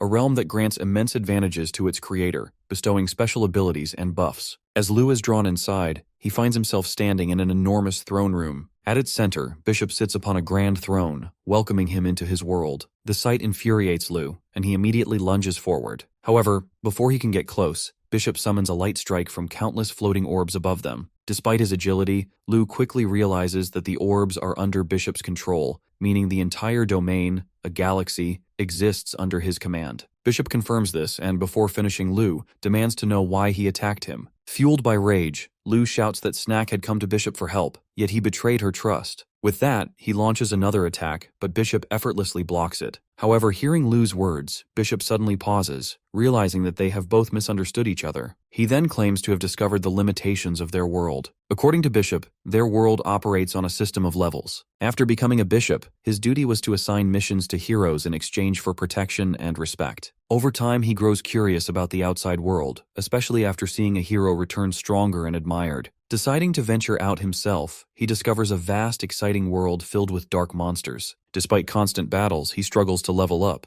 until he witnesses weak rats surviving by devouring their own. Realizing that strength comes from consuming others, he embraces this brutal method to evolve and grow stronger. Lu quickly understands that Bishop has reached the conclusion that killing and consuming others is the key to gaining strength. As for the girl, Bishop reveals that she was chosen by the light, making her the ultimate sacrifice. Devouring her would have granted him an unparalleled surge in power. This revelation enrages Lu even further, but Bishop remains indifferent, justifying his actions by claiming that he has saved many lives through this method. Without hesitation, he unleashes the Holy Lightfall spell, aiming to end Lu once and for all. However, Lu counters with a powerful burst blade attack, slicing through the cascading starlight, shattering them mid-air. Growing frustrated, Bishop summons his Holy Light Spear and hurls it toward Lu, catching him off guard. The spear pierces through him, multiplying as it strikes, forcing Lu to his knees. As Lu kneels before him, Bishop continues to ramble about achieving greatness by using people like him as mere stepping stones. Coughing, Lu weakly calls him a mad pig, a remark that instantly enrages Bishop. In a fit of fury, Bishop opens his mouth wide and charges straight at him. However, instead of fear, a sly smile forms on Lu's face. In an instant, he transforms into his skeleton form, triggering a boss warning. Mid-charge, Lu seizes Bishop's holy light-infused hand and with a single devastating swing, rips it clean off. This action causes the random achievement manual to glitch, updating the mission objective to kill Bishop.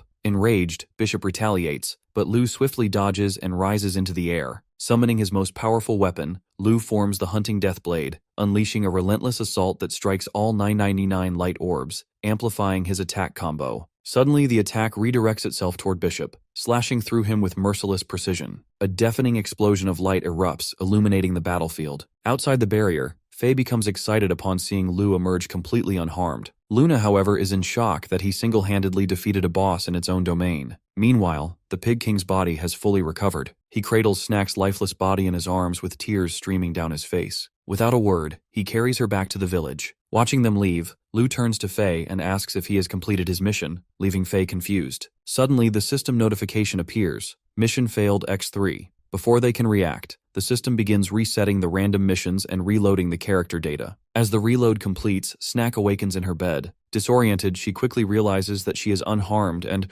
overwhelmed with relief, thanks the holy light for reviving her. Determined, she jumps out of bed and storms out of her house as she needs to return to the piglets she left in the forest. As she walks through the town, the villagers greet her warmly, wishing her a good morning. Grandpa, however, stops her with a stern warning that there are human-eating monsters in the forest, so she needs to be careful. Hearing the warning, Snack becomes lost in thought and accidentally bumps into the village chief. Concerned, the chief asks if she is all right before introducing her to a holy knight, requesting that he take a look at her. As the holy knight extends his hand toward her, Snack's body tenses. Without hesitation, she suddenly turns and runs off, screaming that she doesn't want to be the host of the holy light. As she hurries away, she notices Lu walking past her. There's something strangely familiar about him. She swears he said something, but before she can figure it out, he disappears into the crowd. Back in the town, the village chief apologizes to the holy knight, who is lost in thought, realizing that the girl is pure and will make a great host for the bishop. The knight requests the chief to bring the girl to him later. Meanwhile, Lu, hooded and masked, walks beside the knight. In a swift, sneaky motion, Lu slashes the knight's throat so quietly that even the chief doesn't realize what happened. Later, in the forest, the piglet waits for Snack. This time she arrives, and just like that, they are together again. A short distance away, the trio sits on a cliff, watching the heartfelt scene. As they prepare to head off for the next task, Lu bids farewell to Luna, and they both walk away while Faye tries to convince Lu to take her into their team. As she watches them walk away, Luna reflects on how the missions have become increasingly strange and inconsistent. NPCs and monsters are deviating from the plot, and she suspects that it's all connected to Genesis. If they work together, she believes they can uncover the truth. Hearing this, Lu agrees, and the three of them formally introduce themselves once more, this time as a team. A sudden update notification appears, informing all players about the server maintenance. With a mix of farewells and lingering emotions, the group parts ways. As Luna logs out, the digital world fades, and she returns to reality, where her cat eagerly awaits her. She pats the cat gently, reminiscing about the friends she made in the game, but soon begins coughing due to her illness. The maid arrives, informing Luna that her father has called for her. Assisting her into the wheelchair, the maid guides her to his office before waiting outside. Luna hesitates before knocking on the door. As it swings open, she pushes her wheelchair forward into the vast office, where the walls are made of glass aquariums. The room is silent until her father acknowledges her presence. He inquires about her preliminary exam and warns her not to embarrass him in the final selection. After delivering his message, he dismisses her. Meanwhile, within the aquarium, a shark preys on a smaller fish,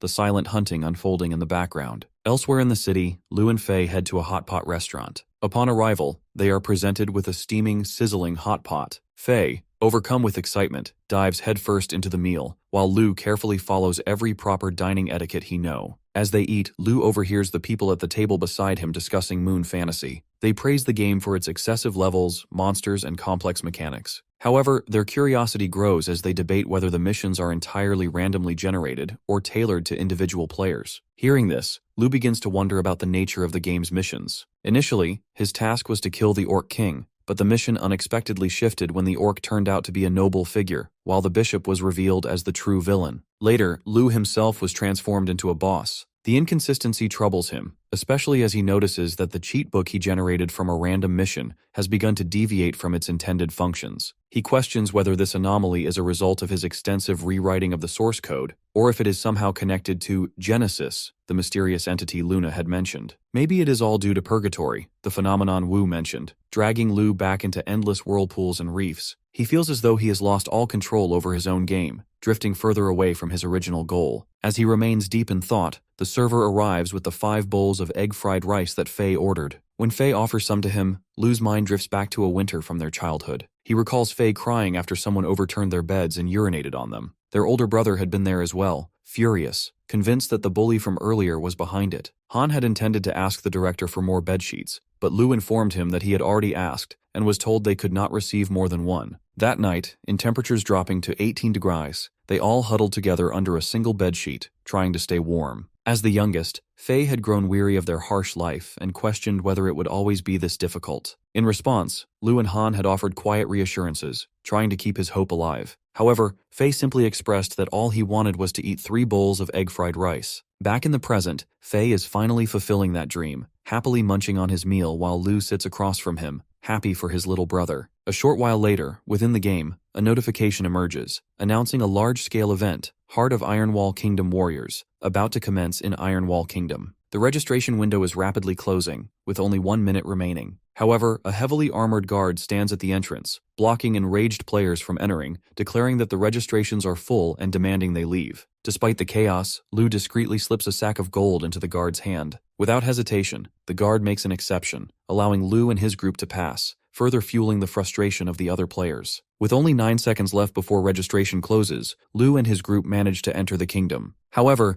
they have only reached its outskirts. They must still make their way to the central castle. Just as the countdown reaches 0, an immense wall suddenly descends from the sky, encircling the castle completely. The unexpected barrier traps Lu and his team inside, leaving them unsettled and uncertain about what has just transpired. As they attempt to process the situation, a glitched digital screen flickers into existence. From it, Walter, the Minister of Foreign Affairs of Ironwall Kingdom, addresses them, introducing himself as the host of the event. According to Walter, the event was initiated to honor the birth of the Ironwall Kingdom's princess. Over time, the princess became known for a beauty so radiant that it could melt snow and ice. However, she has since been captured by a powerful dragon, and the mission is to rescue her. A total of 10,000 players are participating in the event, each receiving a single adventurer's badge. As Luna suspects, this is not just a simple quest. It is a competition. Over the course of 7 days, players must collect as many badges as possible, and only the top 100 will advance to the next stage. There are 3 ways to obtain additional badges. The first and simplest method is to search for them scattered throughout the area. The second is to defeat monsters, which may drop them upon being slain. The third and most ruthless method is to plunder badges from other players. Each player's badge count is visible above their head, making every encounter high stakes and intense. With the rules established, Walter officially announces the beginning of the event, launching the 7-day countdown. Lu's group, with only a single badge each, wastes no time and moves forward. However, they are quickly approached by another team proposing an alliance. The group's leader reveals his strategy, to gather 100 players into a single force,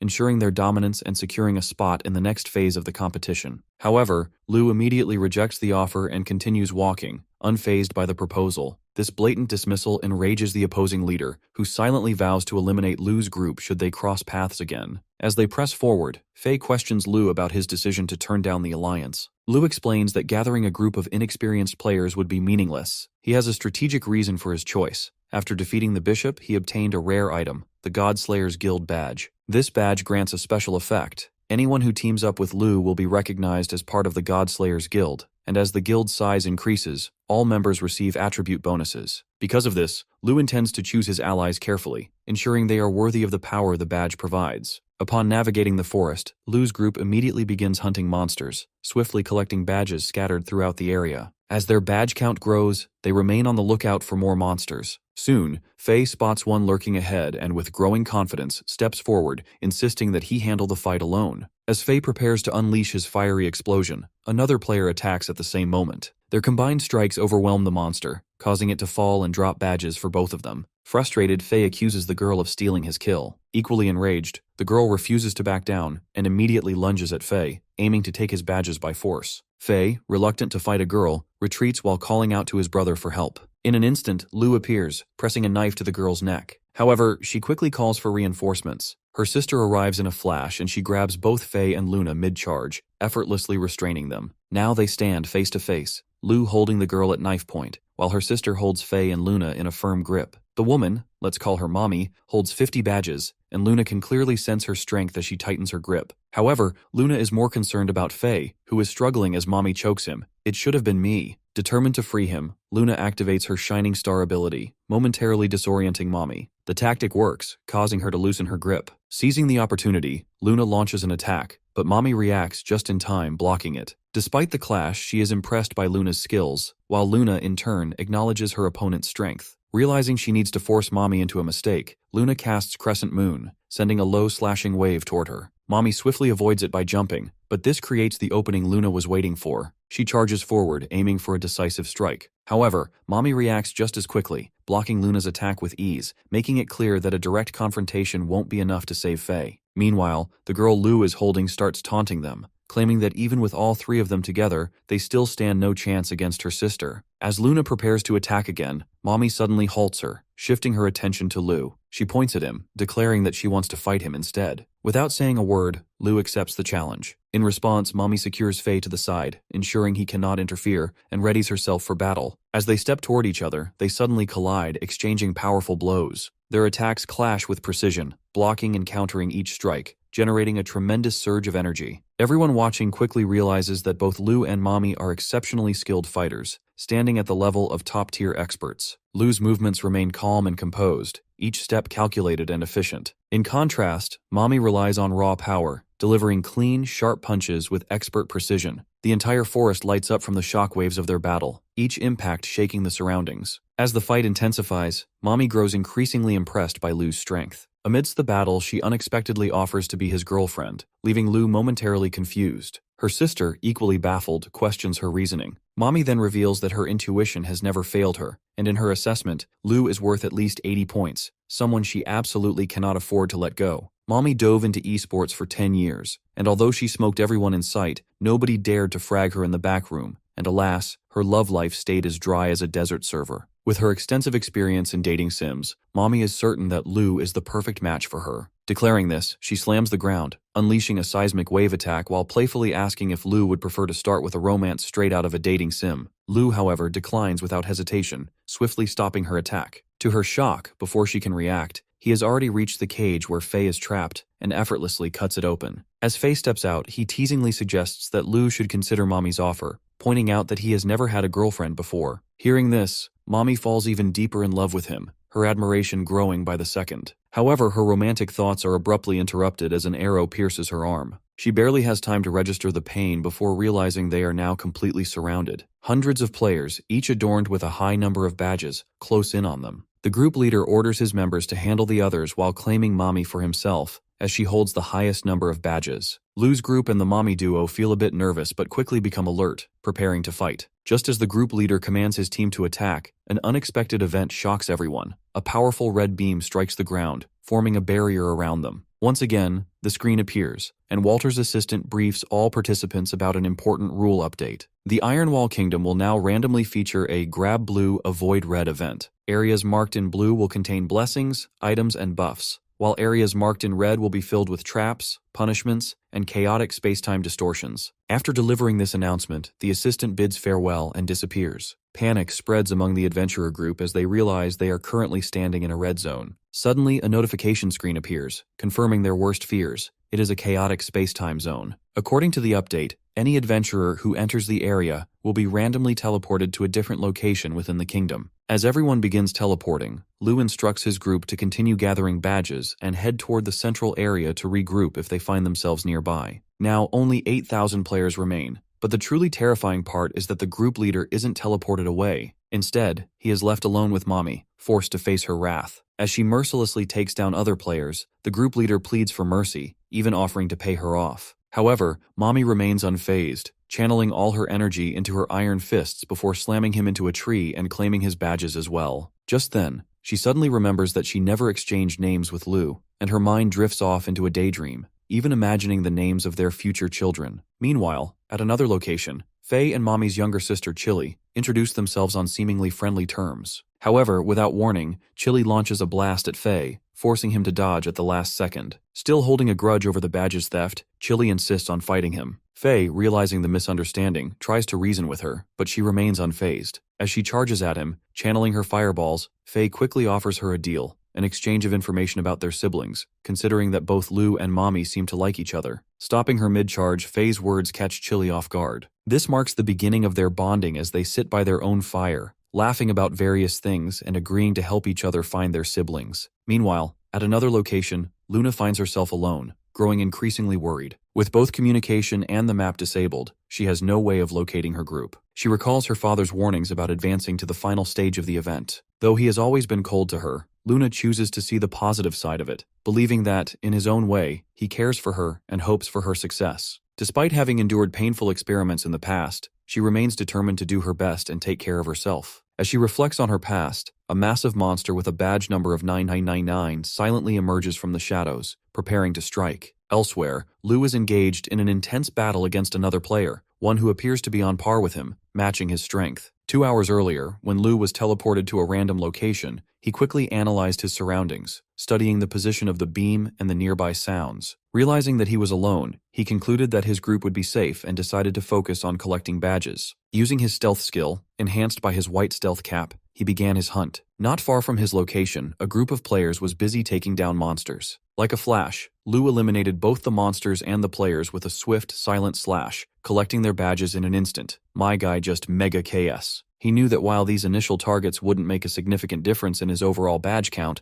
the more badges he gathered, the stronger the monsters would become. For now, his strategy was clear: hunt players in the weaker areas. Elsewhere, Xiao, the wealthy brat, was effortlessly taking down monsters with his legendary gear, while his devoted admirer watched him in awe, completely mesmerized by his every move. As they are busy talking, suddenly Lu sneaks up from behind, and just as he is about to attack Xiao, Xiao pushes his girlfriend, in front of him, resulting in Lu killing her. Xiao is enraged that someone has attacked him and prepares to fight. As Lu charges, Xiao swings his legendary sword, unleashing a powerful wave, but in the blink of an eye, Lu vanishes from sight. Looking around, Xiao realizes that Lu is above him, but it is too late. Lu slashes across his body in a swift motion, killing him instantly. Nearby, another adventurer witnesses Lu's movement and is deeply impressed. However, Lu does not even notice him at first. When he finally glances at the adventurer's badges, he is shocked to see that the man still has a ranking of 0. The player, believing that Lu has stolen his prey, challenges him instead, vowing to hunt him down. Without hesitation, they clash, generating massive shockwaves throughout the area. The player relentlessly attacks, unleashing blow after blow, yet Lu effortlessly blocks each one. The sheer skill and precision of Lu's defense leave the player in awe. Suddenly, Lu counters with lacerating burst, sending the player flying. The opponent lands back on the ground and immediately retaliates with Wolf Mist, unleashing a massive beam straight toward Lu. However, as the dust settles, Lu emerges unscathed. Both can feel each other's power, but Lu is particularly confused. Despite the player's immense strength, he still lacks a badge, meaning even defeating him would yield nothing. The player, grinning maniacally, introduces himself as Feng, and Lu responds in turn. Without hesitation, they charge at each other once more, fully prepared to bring the other down. They continue their relentless assaults on each other, but Lu blocks every strike. Seizing an opportunity, he suddenly dashes away, realizing that facing Feng is like confronting a wild wolf, unpredictable and relentless. He needs a moment to catch his breath. As Lu maneuvers his snake spirit beast behind Feng, his opponent successfully positions his wolf for an ambush as well. The two summoned beasts collide, triggering a massive blast wave that ripples through the forest. In the distance, a group of players notices the explosion. Their leader immediately signals for them to halt, before ordering his fourth brother to check on a missing teammate who has taken too long to return. Following the command, the fourth brother vanishes digitally. Back in the fight, Lu begins to detect weaknesses in Feng's approach, realizing that he struggles with prolonged battles. Meanwhile, Feng grows more exhilarated, thrilled to be fighting an opponent of such strength. Once again, they charge at each other and their weapons clashing with force. However, as their blades meet, Lu suddenly senses that something about Feng is not right at all. Suddenly, a surge of power erupts from within Feng as he charges forward with overwhelming force, ramming Lu through a cluster of trees and crashing him into one. What baffles Lu is that, despite repeatedly striking Feng down, his opponent only grows stronger. The reason soon becomes clear. Feng's passive skill, Bloodbath Serenade, grants him a 1% increase in attack power for every 1% of health he loses. With his strength steadily rising, Feng lunges at Lu once again. This time Lu swiftly dodges, recognizing that Feng still has openings in his attacks. He realizes that Feng is deliberately triggering his own passive ability to grow stronger. Lu continues to evade, leading toward a group of monkey monsters blocking his path. Without hesitation, he unleashes his haunting death blade, slashing through them all and rapidly building up his combo. Watching this, Feng hesitates for the first time, growing wary of the deadly power behind Lu's attack. As Lu's combo builds up, Feng abruptly interrupts it, triggering a massive explosion that engulfs the area.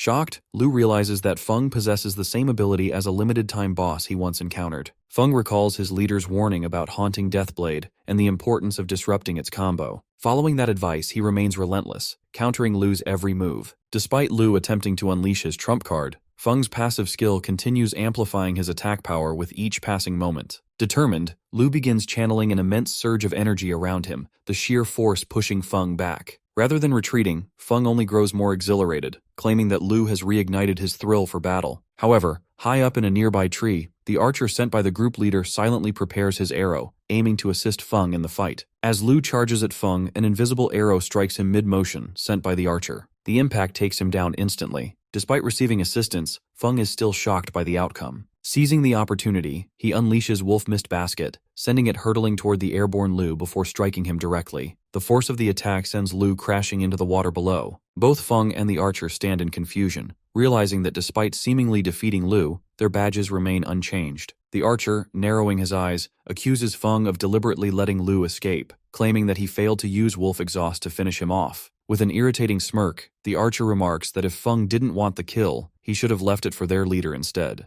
Feng's expression darkens with rage, but before the situation escalates, the archer dismisses the tension and walks away, informing Feng that their leader is waiting. As Feng watches the water's surface ripple, he quietly hopes to encounter Lu again someday, for a proper fight. Somewhere else, Fei and Chili are getting along well, chatting about how perfect Fei's brother Lu is. As they walk, a troll monster suddenly ambushes them. Fei instinctively steps forward, telling Chili to hide behind him, but she shoves him aside instead. Without hesitation, she unleashes Fire Dragon Tornado, engulfing the troll in flames and reducing it to nothing. After dealing with the monster, they continue their conversation about their siblings while casually encountering and defeating more trolls along the way. As they chat about Chili's career as an animator, they effortlessly obliterate the creatures without breaking a sweat. However, Fei unknowingly presses a nerve when he comments on how poorly animators are paid. At that moment, Chili's expression darkens. Without a word, she channels all her frustration into the unfortunate troll in her grasp, incinerating it into ashes in an instant. As they continue forward, an awkward silence settles between them. Fei realizes he made a mistake by bringing up the issue of low pay, making the atmosphere tense. As they press on, they come across a mermaid monster emerging from the water, boasting 300 adventurer badges. The moment the creature spots them, she lets out a deafening siren scream, sending waves of agony through their bodies. Paralyzed by the sound, Chili collapses to the ground, unable to withstand the pain, followed closely by Fei. Seizing the opportunity, the mermaid monster casts Stitch, binding the two together, half and half. The two, now stitched together in a grotesque abomination of one body, regain consciousness, utterly confused by what just happened. The mermaid watches in amusement, mocking them by claiming she has given them beautiful new clothes. However, their horror escalates when they notice her channeling something behind her. As the water settles, a monstrous tentacle creature emerges, ready to devour them. They attempt to keep their distance, but the moment they try to move, they stumble and fall. It's then that the terrifying realization hits them. They are sharing a single body. Instead of focusing on survival, the two immediately begin arguing over where to move and, more awkwardly, where not to touch. Even the mermaid rolls her eyes at their bickering before using her magic to pull them closer. As they are dragged toward the monstrous creature, they have no choice but to set aside their differences. With no other option, they agree to split control, each taking command of half their shared body. Working together, they propel themselves into the air using fire magic. However, this only enrages the mermaid, who despises fire. In retaliation, she unleashes Cannon Splash, sending a powerful torrent of water hurtling toward them. They fumble their movements and take a direct hit. Struggling to maintain balance while controlling only half of their shared body, they stagger clumsily. Despite their lack of coordination, they manage to propel themselves off the ground, launching a barrage of fireballs from the air. The flames scorch both the mermaid and the monstrous creature, but the beast quickly extinguishes the fire using a surge of water. In retaliation, it unleashes a rotating water attack, trapping them inside a swirling aquatic prison. Even in their dire situation, they remain frustrated with each other, their lack of synchronization making escape nearly impossible. However,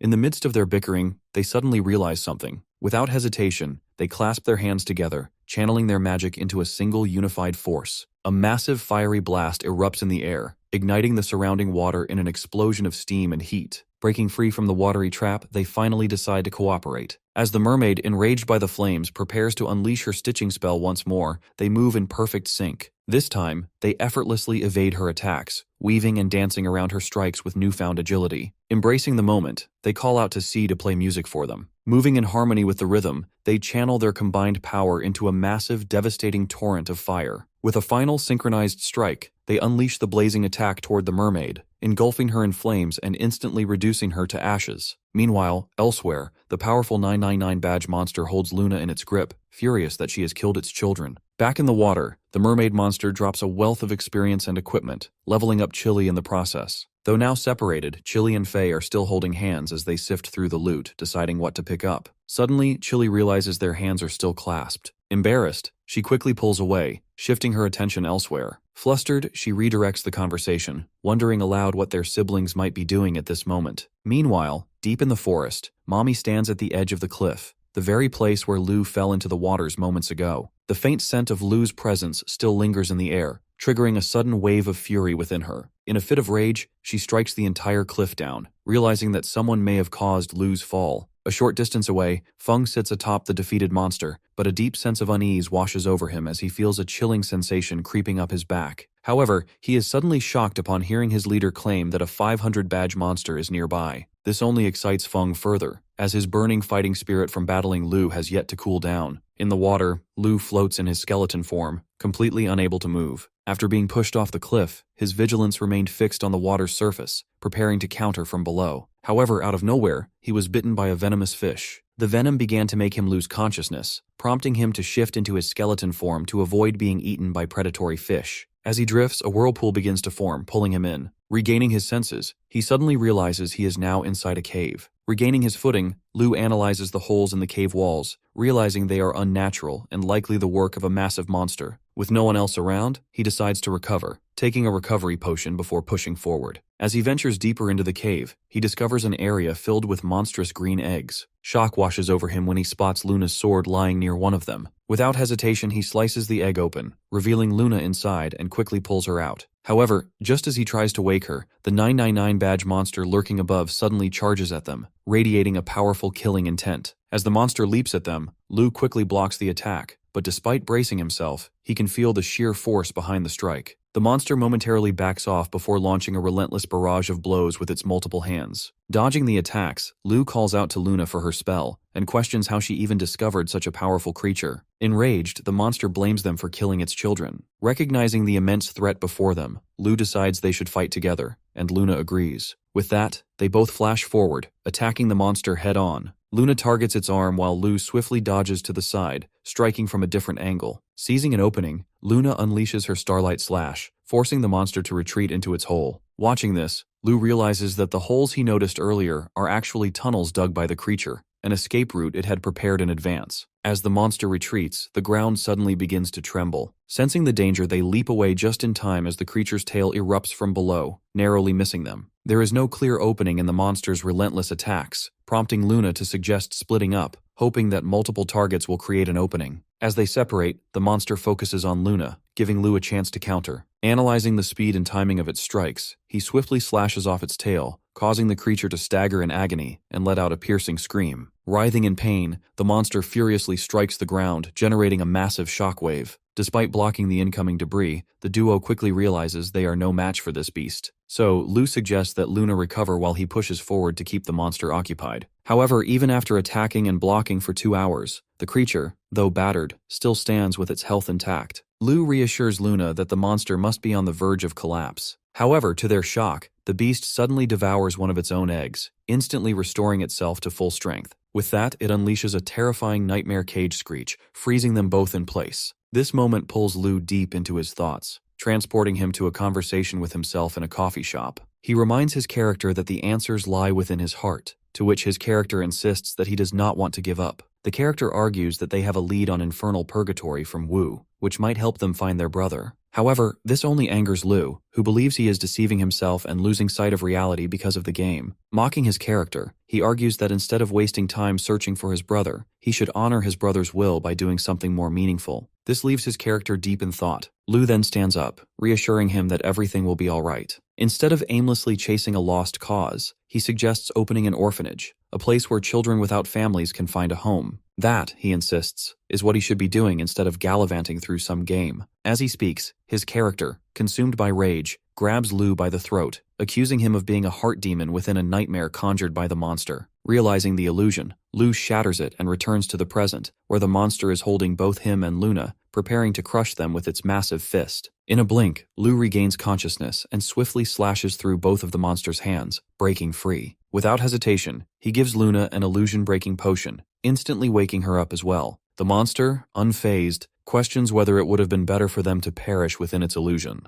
However, instead of fear, this only fuels their rage. Both Lu and Luna charge at the creature, attacking from opposite sides. Despite its attempts to block, the monster is confused. Its nightmare screech should have weakened them, yet they are fighting even more fiercely than before. Sensing danger, the monster attempts to consume another egg to recover, but Luna intercepts it in an instant, severing its hand with her moon slashes. The monster panics and attempts to retreat into its tunnels, but Lu is already behind it, delivering a decisive strike that completely severs its head. The massive creature collapses, and Lu's badge count increases by 999. High-fiving Luna, he apologizes for stealing the points, but she doesn't mind. There are still 2 days left, giving them plenty of time to accumulate more points for her. As they prepare to leave, a monstrous voice suddenly echoes through the cavern, stopping them in their tracks. Both of them freeze in shock, realizing that the voice is coming from inside the monster's stomach. Suddenly, a smaller but similar-looking monster bursts out of the dead creature's stomach, demanding to know who killed it. The moment it spots Lu and Luna, it lunges at them without hesitation, kicking Luna away before unleashing a powerful green laser beam directly at Lu, striking him head-on. Believing both of them to be defeated, the monster smirks, mocking them for being weak. As silence falls, the monster mocks them for playing dead, but before it can react further, a barrage of rocks suddenly hurtles toward it. With ease, the monster destroys the incoming debris, but the attack was merely a distraction. Lu and Luna strike from both sides, aiming to catch it off guard. However, despite their coordination, the monster effortlessly blocks their attacks with his hands, calling their efforts boring before sending them flying.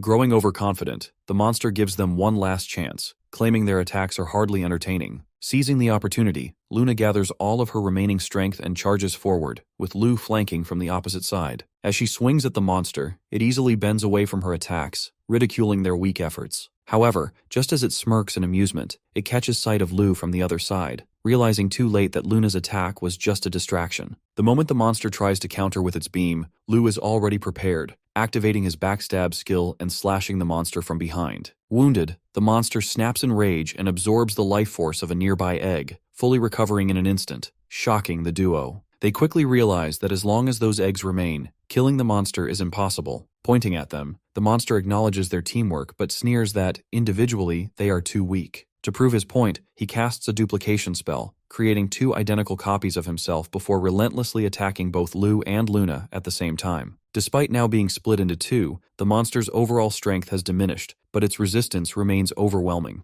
As the battle intensifies, the duplicate fighting Luna suddenly drags her into a hole, while the other continues unleashing a relentless flurry of slashes toward Lu. However, the monster pauses for a brief moment, confused as despite being struck repeatedly, Lu is still laughing. Suddenly, Lu unleashes his burst sword, and the slash begins chaining into a relentless combo, cutting down all the eggs one by one. At first, the monster scoffs, mocking Lu for using such a spell. But as the power of the slash intensifies with every destroyed egg, a wave of terror washes over him. Realizing too late that something is terribly wrong, he desperately attempts to intercept, triggering a massive explosion between them. As the dust settles, the monster is taken aback. Lu actually had such a powerful technique hidden up his sleeve. But at the same time, our boy is just as shocked. The monster is still alive. Without hesitation, Lu charges forward, drinking a recovery potion mid-motion, while the monster begins channeling his green orbs, preparing to counter. However, to Lu's horror, a hand suddenly emerges from a slashed egg, gripping his sword. Before he can react, more creatures burst forth from the destroyed eggs, surrounding him. Watching the reinforcements arrive, the monster yaps in amusement. Lu quickly engages the emerging minions, cutting them down one after another, but their overwhelming numbers make it nearly impossible to keep up. The monster, fully aware of the weakness in Lu's skill, merely observes from a distance, seated atop his minions as they swarm the battlefield. Meanwhile, Luna remains locked in combat with one of the duplicates. The clone lands a devastating punch to her gut, sending her crashing into a nearby wall. Struggling to regain her footing, she weakly apologizes for having killed the monster before it had even been born. The duplicate, momentarily stunned by her words, bursts into laughter, interpreting it as a desperate attempt at humor. However, after composing himself, he reveals a fundamental law of survival within their species. According to him, From the moment they are born,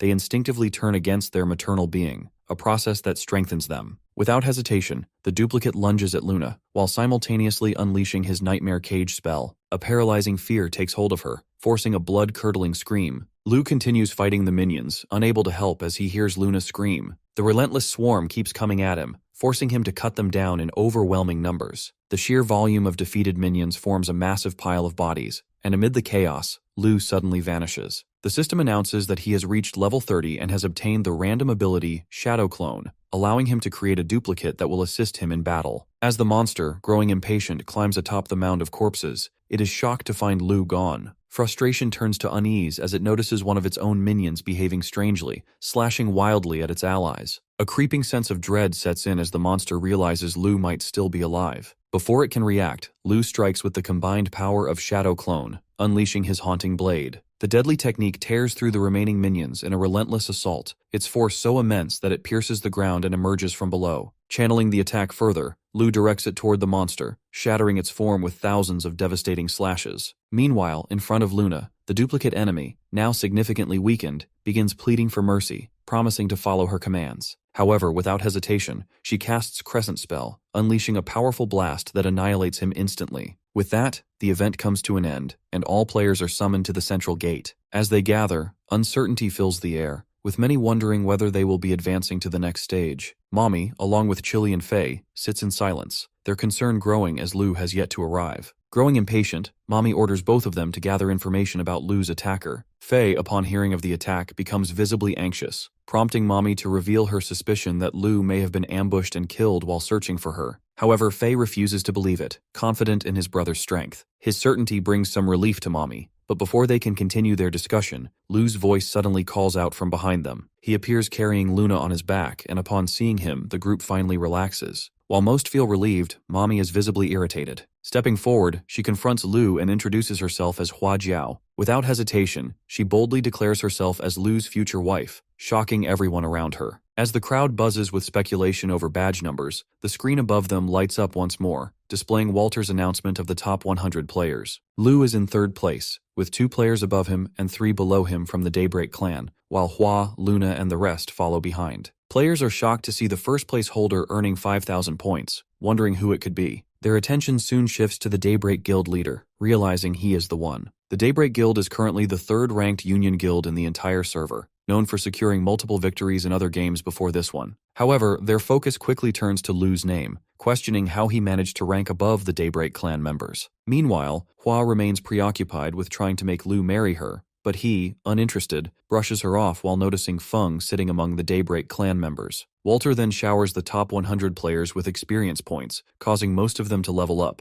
Lu and his group also rise above level 30. After that, Walter announces for everyone to proceed through the portal to the second selection location. The players begin moving toward the portal, speculating about what the second stage will entail. Is that Goku and Toriyama in front? What the hell? As everyone steps in, they are teleported onto pillars, each grouped with 4 other random players. As they process the situation, the host for the stage appears, revealing the details of the challenge. In this stage, players must participate in a crime-solving deduction game, where a hidden murderer is among the 5 players, and they must work together to identify them, literally Among Us. After each round, players will discuss the clues and their suspicions. Successfully voting out the murderer will allow the remaining players to advance to the next stage. The host distributes story cards to each player, detailing their assigned roles. Lu quickly realizes that the game revolves around conversation and reasoning. The host then reveals the background story for Lu and the other 4 players. According to the scenario, a warrior X chosen to rescue the king's daughter has been murdered, and everyone is a suspect. Lu is assigned the role of the guard captain, while the others receive different identities. With that, the game begins. The game begins with Suspect A, proceeding in a clockwise direction, while the host remains present to guide them through the process. The first task is for each player to introduce themselves and explain their relationship with Warrior X. Player A introduces himself as a close friend of Warrior X, assuring the group that a handsome man like him would never lie. When the host asks for his suspicions, he states that for now, he does not suspect anyone, but,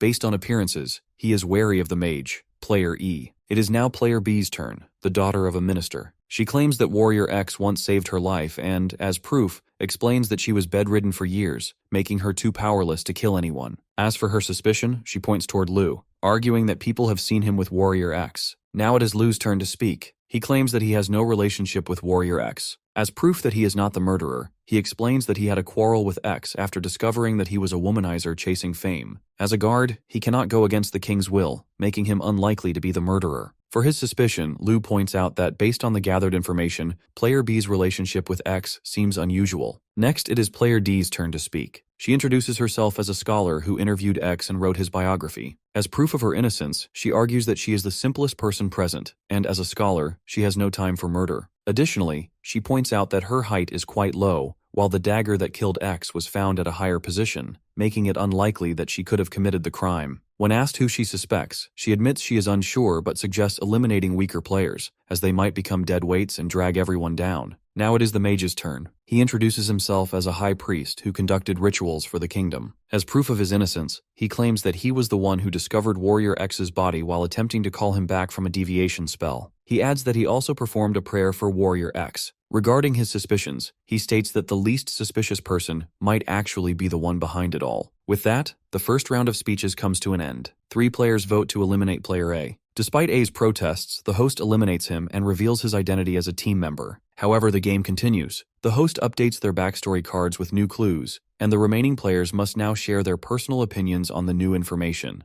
Player B speaks first, revealing that her clue states the guard always follows the king's commands. However, she suggests that this might be false, as the guard could have been betraying the king from the shadows. Next, it is Lu's turn. He reveals that his clue states the mage never left the altar that night. However, he once again shifts suspicion onto Player B, pointing out that she has still failed to address his earlier concerns about her concealed relationship with Warrior X. Now it is Player D's turn to share her opinion. Her clue reveals that Player B, the minister's daughter, had a perverse obsession with Warrior X, and even threatened him, claiming that if she could not have him, she would destroy him. Next, it is the mage's turn. His clue states that, according to divination, Player D is a capable and trustworthy helper. As the round ends, Player B receives 2 votes and is eliminated. However, to everyone's dismay, she is not the killer either, and the game continues. In the third round, the discussion becomes a free-for-all, allowing players to communicate freely before deciding when to end the discussion and vote. Lu suggests analyzing the clues carefully, but before he can continue, Player D interrupts, declaring that the killer is now obvious. According to Player D, she knew that Player B was not the murderer, but voted her out to lure out the true culprit. She accuses Lu of being the killer, claiming that he agreed with her false testimony instead of challenging it. She further explains that Lu's eye movement seemed more focused on finding a way to hide and eliminate the others, rather than searching for the real murderer. Lu, unfazed, calmly sits down and tells her to vote if she is so certain instead of wasting time. With nothing more to say, Mage remains silent as the voting begins. When the votes are cast, Lu and the Mage vote against D, while D votes against Lu. With 2 votes against her, Player D is eliminated, and Lu, as the murderer, wins the game. Seeing this, the Mage falls to his knees in disappointment, while Player D is left in shock, wondering why the Mage turned against her. Lu explains that from the very first round, he knew D would eventually uncover his identity through the process of elimination. However, the Mage had been following a different logic, suspecting the least obvious person from the start, as he had stated in the first round. Player D realizes that Lu deliberately lost the argument against her to make it seem as though he was incorrect, leading the Mage to vote her out. As they are eliminated, they fall from the pillar, and Walter appears, congratulating everyone before announcing a break before the final stage. Lu's entire group survives, and as they reassemble, they are transported to an arena for the next round. A massive crowd has gathered, and Walter is now present in person as the host. He then welcomes the king of the Tapini Kingdom, Jin, who is watching the competition. King Jin expresses his excitement and gratitude to all participants, before announcing the rewards for the top 3 contestants, 3 legendary gemstones that can be inlaid into weapons. These gems are extremely rare, capable of granting unique abilities when embedded in a weapon,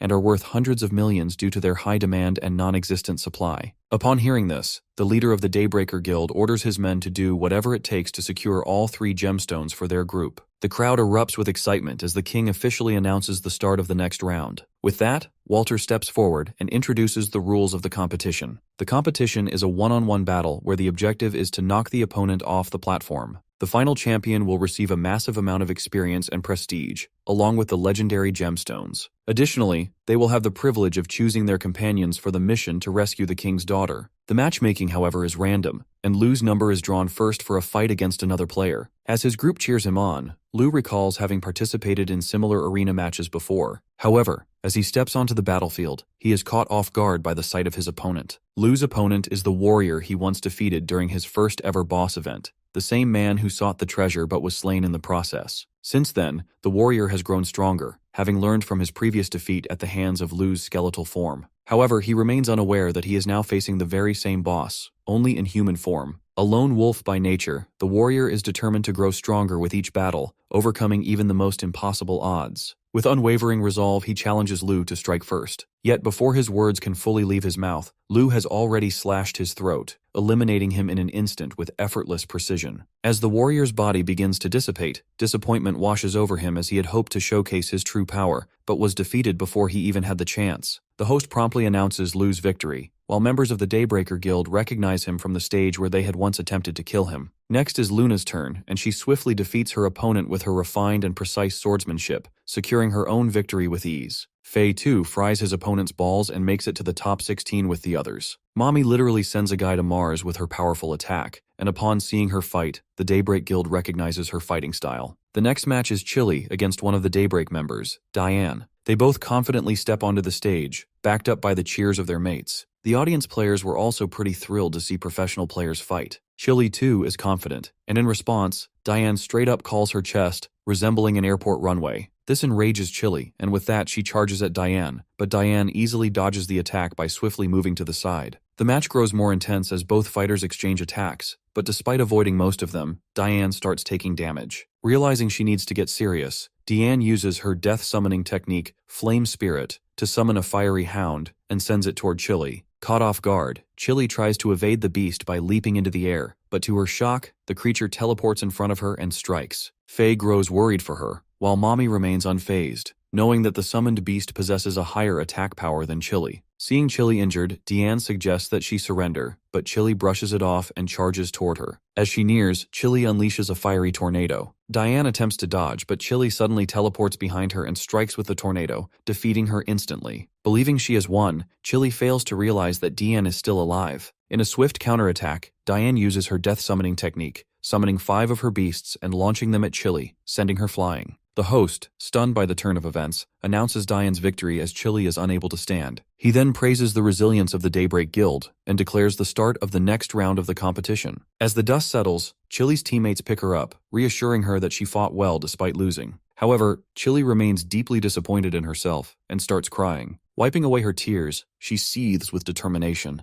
vowing to return stronger and take revenge on those who mocked her for having a flat chest. This fight also makes Lu's group realize that the Daybreak Guild is far more powerful than they had anticipated, and will be a formidable challenge in future battles. The host announces the next fight, featuring Daybreak Guild's Feng, who quickly lives up to his reputation by effortlessly eliminating his opponent. The guild's archer follows suit, using his splitting arrow technique to pierce his opponent from all sides, rendering any attempts to block the attack useless. The next match features Lei, who overwhelms his enemy with lightning-fast attacks, eliminating him without even needing to unsheath his sword. Finally, the leader of the Daybreak Guild steps into the arena. Instead of launching an assault, he calmly points out his opponent's weaknesses, criticizing his improper grip and lack of control over his weapon. The audience grows confused, expecting a fight, but the opponent, visibly nervous, hesitates. As the Daybreak leader critiques and improves his technique, the opponent ultimately surrenders the match on his own. Witnessing this, other contestants lose their will to fight and begin surrendering without even attempting to battle. With the top 8 nearing completion, Luna faces off against Daybreak's Diane for the final spot. Encouraged by her team's cheers, she steps into the arena while the crowd erupts into chants for Daybreak. Right away, Diane makes a remark about Luna's chest, claiming it is bigger than Chili's. As Luna retorts, Diane swiftly summons her beasts and sends them charging at her. In response, Luna uses Starlight Slash to blind Diane before maneuvering to attack from the side. Diane, despite dodging the attack by mere inches, has her blindfold cut in the process. Luna does this intentionally, wanting to face her opponent directly and see her eyes as they fight. Seeing this, Chili and her group cheer excitedly, while the members of Daybreak watch with newfound respect for Luna. Diane's face lights up with a manic grin as she begins summoning her beasts, declaring that the gap in their skill levels is enormous. As her summoned creatures charge, Luna leaps into the air to evade them, but to her surprise, they attack from all directions. Before she can react, Diane traps her against a rock, leaving her vulnerable. Luna's team watches in shock, realizing that even she is struggling against Diane, whose mastery over her 5 attribute summons makes her an overwhelmingly powerful opponent. As Diane thought she had won, Lu knew that Luna was still ready inside the rock. Suddenly Luna burst out, her giant sword slashing through the stone as she launched a powerful strike at Diane. Despite the explosive force of the attack, Diane managed to block it with her shield. Fueled by rage and hatred, she immediately counterattacked. Diane's deep resentment stemmed from her childhood, where she constantly witnessed her parents fighting at home, blaming her for their disputes. She was also relentlessly bullied by other girls who mocked and humiliated her over her parents' divorce. The years of torment built an overwhelming hatred within her, leading her to take brutal revenge on her bullies. Seeking an escape from her hardships, she joined the game, where her fellow gamer Hu praised her for her skillful plays. However, Hu also had a perverted interest in her and attempted to force her into being his girlfriend, a situation that made Diane feel sick. She immediately retaliated, and as Hu tried to assault her, the Daybreak clan came to her rescue, ultimately banning him from the gaming cafe. The leader of Daybreak then offered Diane a position in their guild, claiming they saw great talent in her and wanted her to be part of their group. Now, in the present, Diane is filled with rage as she fights not only for herself, but also to represent Daybreak,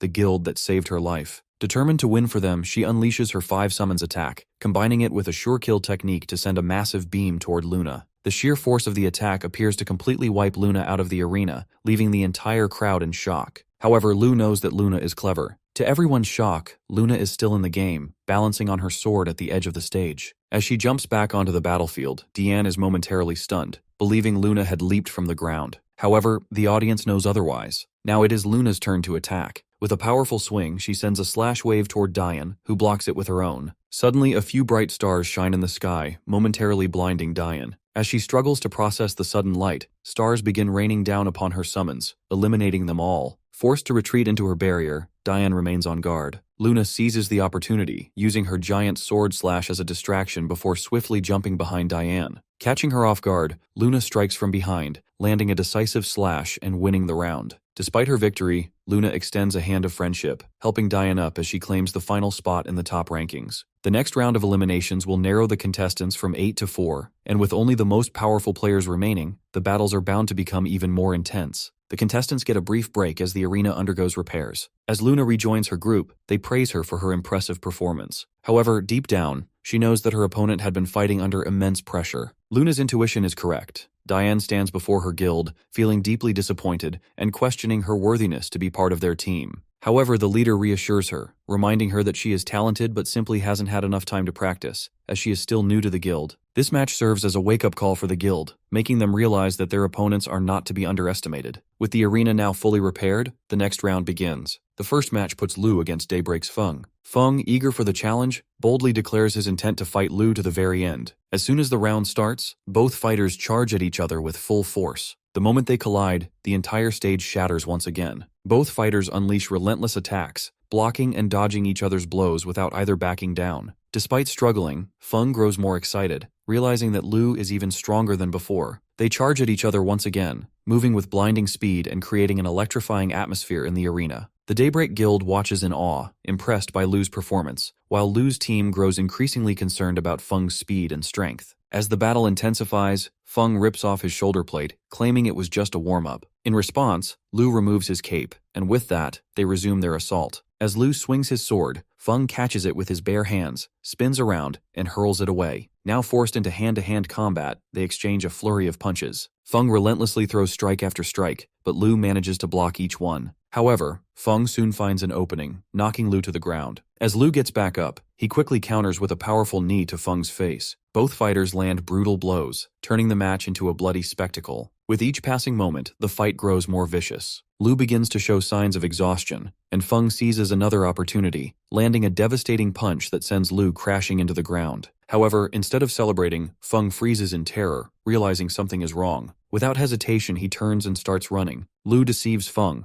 using the impact of his opponent's attack to propel himself toward his weapon. Successfully retrieving it, he immediately slashes Feng down. His entire group erupts in cheers, but the Daybreak clan leader remains unfazed. He knows that Feng is like a wild wolf, clever and relentless, and his instincts prove correct. Despite being slashed, Feng rises with an even more powerful aura, his energy surging due to his passive skill, which increases his strength as his health decreases. Empowered by this ability, Feng summons his sword and, without hesitation, charges at Lu. With a devastating strike, he sends Lu flying despite his attempt to block. Feng then follows up with an aerial attack, landing a heavy blow on Lu's shoulder. Relentless, Feng unleashes a flurry of attacks, hammering Lu's sword and sending shockwaves through the arena. As the dust settles, Feng expects victory, but to his shock, Lu rises once again and resumes the fight. Seizing an opportunity, Lu suddenly leaps behind Feng, attempting a backstab. However, this time, Feng reacts quickly, countering the attack and sending Lu flying once more. Both fighters remain airborne, their respective groups watching in tense anticipation.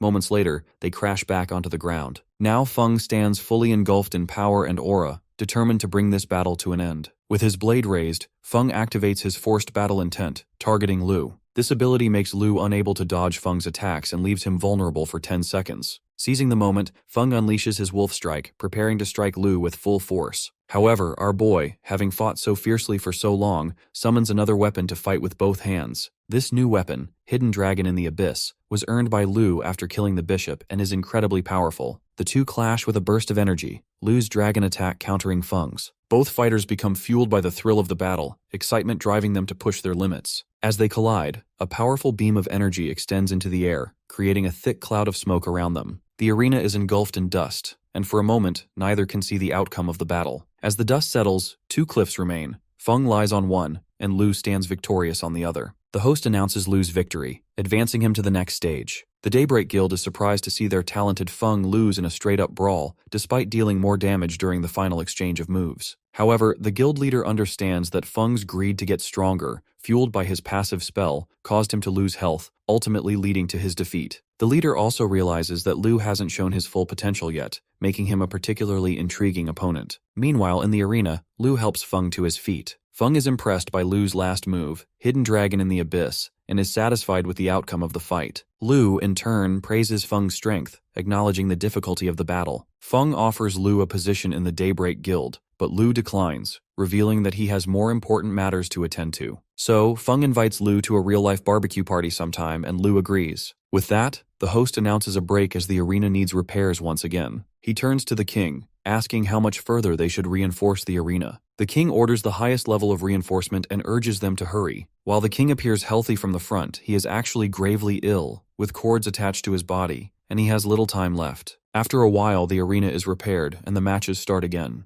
Next up is Fei against the Daybreak leader, Shu. Seeing Shu, Fei's jaw drops as he realizes he's up against the final boss. However, he quickly thinks over the situation, and decides that if he manages to win against Shu, it will be a huge setback for his opponent, and he will gain fame. Instead of trash-talking or challenging Fei, Shu asks if Fei knows what a magician should do against a warrior. According to Shu, a magician should create distance, but as he says this, he charges at Fei with full force. Caught off guard, Fei manages to block the attack. However, Shu takes the opportunity to school him, suggesting Fei should use his left hand as it is closer. As Fei tries to cast his blasts, Shu interrupts his casting. Enraged, Fei steps back and channels his fireballs, but as he does, Shu claims that this time his strategy is correct. Just as Fei is about to release the fireballs, Shu interrupts again, using his beams to disrupt the attack. Seeing Fei drop to the ground in sheer disbelief, Shu stands over him and asks him to surrender, noticing that Fei's fighting spirit seems to have vanished. The host and even Mommy recognize the immense gap between their skills. Mommy knows Shu's real name, Yang Guang, a professional gamer who has been playing for 15 years and has won 30 championship trophies. He retired and became a coach, but for this event, he returned to compete as a player. Fei, looking at Chili cheering for him, feels embarrassed. However, when he notices Lu pointing towards his ear, Fei suddenly remembers something. He recalls the time when they faced the final world boss of the game in the cafe, and his older brother Han told him to play by ear as a strategy. Fei, hearing this, thinks he might be a liability, which is why his brother advised him to play by ear. But Han reassures him that he is the most adaptable and can come up with ideas according to the situation, which is why he needs to trust his instincts and adapt as needed. Back in the present, with that memory in mind, Fei rises to his feet, regaining his fighting spirit. Annoyed by Shu's constant taunts, Fei requests C to play him some music. With a crackle of his fire magic, Fei charges toward Shu. Dancing to the music while charging toward Shu, Fei confuses him. As Fei nears, Shu swings his sword, but Fei slides between Shu's legs, aiming a cheeky attack at his balls. However, Shu flips, dodging the strike with ease. Deciding to fight head-on, Fei unleashes a barrage of fireballs toward the charging Shu, who, while rushing forward, still yaps about the mistakes Fei is making. As Shu closes in, Fei summons a blazing tornado, and they both start launching punches at each other within the fiery vortex. Shu realizes, despite being a mage, Fei possesses impressively polished close combat skills. However, as Fei is still a mage at heart, Shu swings his massive blade, sending Fei flying. Still airborne, Faye counterattacks, summoning thousands of fireballs in the sky and slamming them all onto Shu at once. This explosive attack generates so much heat and blinding light that it leaves most spectators temporarily dazzled. As the smoke settles, Shu emerges unscathed, gripping his massive shield with a smug grin. This confuses Chili, who marvels that even though Shu absorbs such a massive blast, he remains unharmed. Lu reveals that Shu expertly evades and mitigates the damage, shrugging off the onslaught. Returning to the fight, Faye grows exhausted, expending his energy to hold Shu at bay. Shu, spotting Faye's labored breathing, presses forward, seizing the advantage. As Shu swings his massive sword, Faye, in a stunning display, halts the blade with his bare hand. This feat signals Faye's activation of his ultimate firepower move,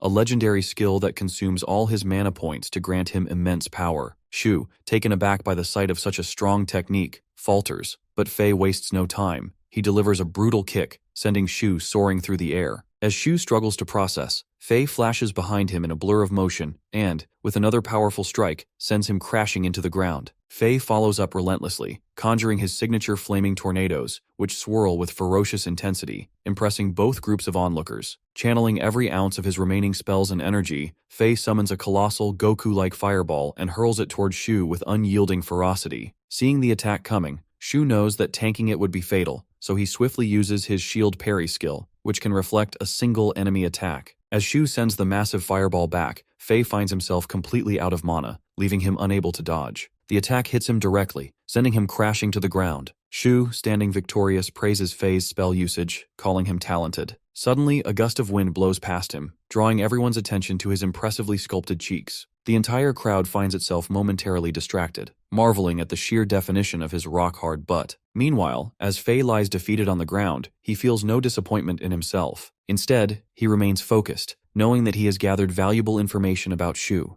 information that will be crucial for his brother in the battle to come. Shu, still standing with his pants down, praises Faye for putting up a good fight, making his entire crew, and even the hosts, cringe in embarrassment. For the next round, Mommy steps onto the stage with confidence. However, to her surprise, her opponent, the archer from the Daybreak group, already knows who she is. He claims to be her longtime fan, having followed her career closely. He knows her story, the competition she participated in and won, and even the guild she once belonged to. Despite her impressive legacy, the archer expresses disappointment that she retired so quickly. Hearing all this, Mommy briefly wonders if the guy has a crush on her. However, with Lu watching her closely, she knows there's no time for hesitation. Just as she processes everything, Chili urgently warns her that the archer is channeling something behind his back while keeping her distracted with his chatter. Suddenly, a massive tree erupts from behind the archer, its thick branches shooting skyward, shaking the ground with its sheer force. The spell, Descent of the Demonic Tree, summons a massive, sinister tree whose demonic vines lash out at opponents. As the towering tree takes form, the archer swiftly leaps to the top, preparing to strike from above. However, Mommy is not one to back down. She charges at the tree, slashing through its thick roots, while the archer retaliates with his Rain of Arrows spell. As countless arrows descend from the sky, she conjures a barrier around herself, deflecting them. But before she can catch her breath, the archer follows up with an invisible arrow, a precise shot that barely grazes her hair. Undeterred, Mommy pushes forward, blocking the relentless barrage of arrows as she closes the distance. She quickly realizes that the archer is using the tree as a vantage point, combining it with his kiting technique to wear her down. If she doesn't disrupt his strategy soon, she'll be at a serious disadvantage. With a swift decision, she hacks off a massive log from the demonic tree and hurls it straight at the archer, forcing him to react. Using the log as a stepping platform, Mommy propels herself upward, closing in on the archer. In response, he fires his mandala arrow to stop her mid-air. She blocks the attack, but just as she prepares to strike, he counters with a blank arrow, sending her crashing back to the ground. The archer smirks, confident in his advantage. He reminds her that an archer holding a strong position always has trump cards. As Mommy attempts to fire back with a retort, a sudden weakness overtakes her. Her body feels heavy, her movements sluggish. A chilling realization sets in. She's been poisoned. Seeing her falter, the archer casually explains that the poison comes from his mandala arrow, a deadly technique designed to drain her until there's nothing left. With a mocking grin, he taunts her, questioning how long she can keep fighting under the poison's effects while he continuously regenerates mana. Mommy clutches her wound, fully aware that she has only 30 seconds before the poison takes her down. In this short window, she must close the distance to the archer while avoiding his relentless attacks, including his devastating knockback skill. As she formulates a strategy, the archer unleashes another volley of arrows. She swiftly dodges and charges forward, closing in. To gain momentum, she activates Mountain Shaking Stomp, propelling herself high into the air. With her leg loaded for a powerful kick, she aims directly at the archer. However, he counters with a knockback arrow, sending her hurtling backward. But mid-air, Mommy refuses to lose control. She fires her clap attack, striking the archer and throwing him off balance. As he stumbles on the tree branch, she sees her opening and launches herself at him with full force. Desperate, the archer retaliates with a barrage of arrows, but Mommy, unfazed, rips a piece of tree bark and uses it as a shield against the incoming projectiles. Just as victory seems within reach, another mandala arrow strikes her. Her body goes numb as she begins plummeting toward the ground, free-falling with no way to stop her descent. The Daybreak Guild members watch in admiration, praising the archer's tactical, underhanded style, a strategy built on analyzing his opponents and formulating the perfect counterattack. Despite Mommy's fall from the tree, the competition continues, heightening Archer's paranoia. To his horror, she suddenly rises from the rubble and charges at him, with only 3 seconds remaining before the poison takes effect. As Archer fires a blank arrow, she evades it by sliding across the ground and counters with her ultimate move, unleashing a relentless barrage of punches. Consumed by rage, she continues her assault, striking him relentlessly. With just 1 second left until the poison takes its toll, she delivers a devastating blow to Archer's gut, bringing him down as she collapses alongside him at the exact moment the countdown ends. Both Archer and Mommy are knocked out simultaneously, losing their ability to continue the fight. As a result, the host consults the king to determine the final outcome. The members of the Daybreak Guild are also stunned by the fact that Mommy managed to reduce 70% of Archer's health points in just 3 seconds, an astonishing feat. According to their leader, she may have entered the zone state, a paranormal physical and mental condition observed among athletes. In this state, individuals perceive everything around them as slow, predictable, and weak, allowing them to perform seemingly inhuman feats. Hearing this, Feng becomes eager to experience it as well. After some time, the host returns with the decision to eliminate both contestants, as both were knocked out simultaneously, and the match continues. Mommy, feeling disappointed in herself, is comforted by her group as they attempt to cheer her up. Lu also praises her, instantly lifting her spirits as she considers him her husband. Next are the final 2 contestants of the round, Luna versus Daybreak Lei. As Luna walks to the stage, she receives a call from her father, who informs her that the lab reports indicate her compatibility level is higher than others, urging her to come with him to the company. Excited by the prospect of going with her father, Luna is eager to comply but asks for some time since her match is about to begin. However, her father refuses, stating that a guard will arrive soon to pick her up.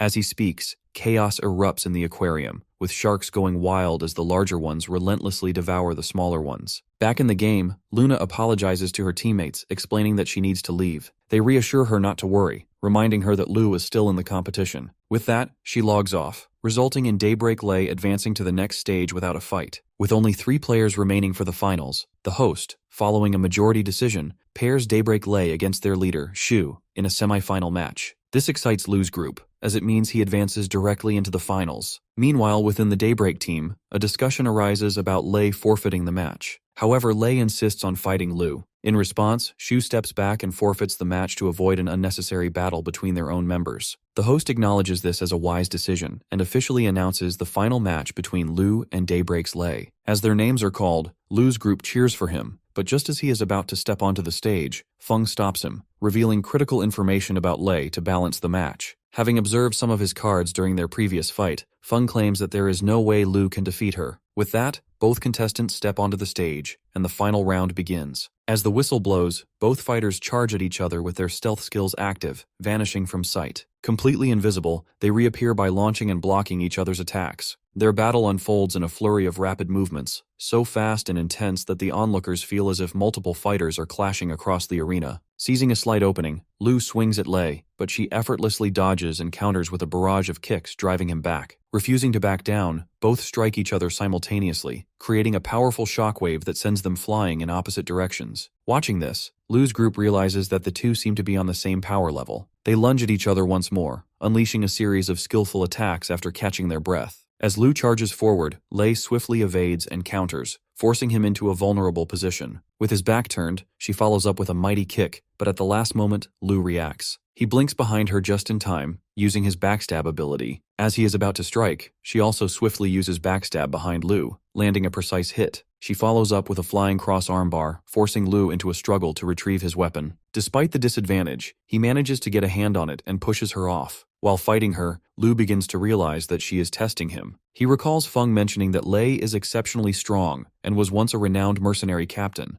Highly proficient in various firearms, she possesses remarkable accuracy and near-perfect knife skills. However, during a mission to rescue kidnapped children with bombs planted on their bodies, she was betrayed by her own teammates, who had been bribed by the opposition. Despite sustaining injuries, she managed to eliminate them all, but only with the last few bullets remaining in her gun. Despite this, she threw her dagger toward the criminal boss holding the detonator for the bombs. However, he managed to press it before succumbing to his injuries, triggering the explosions and killing everyone present. This traumatic event was the reason Lei abandoned her life as a mercenary and returned to the country, where Shu later discovered her and introduced her to esports. Now she is not only an elite sharpshooter, but also the top-ranked assassin on the list. Recalling these details only heightened Lu's excitement. With their power fully channeled, both fighters charged at each other once more, ready for an intense clash. As they collide, Lu grows frustrated that Lei is fighting with her unsheathed sword. Fueled by that frustration, he swings at her, but she swiftly dodges. However, Lu quickly follows up with another attack, sending Lei recoiling. She realizes that his twin swords are incredibly fast as she blocks them, forcing her to reassess her approach. Jumping back, Lei activates her Thunder Clone technique, creating 5 identical clones that relentlessly attack Lu from all directions. Despite his efforts to block their strikes, he still takes damage. Desperate, he attempts a counterattack, only to realize too late that he has been targeting a clone.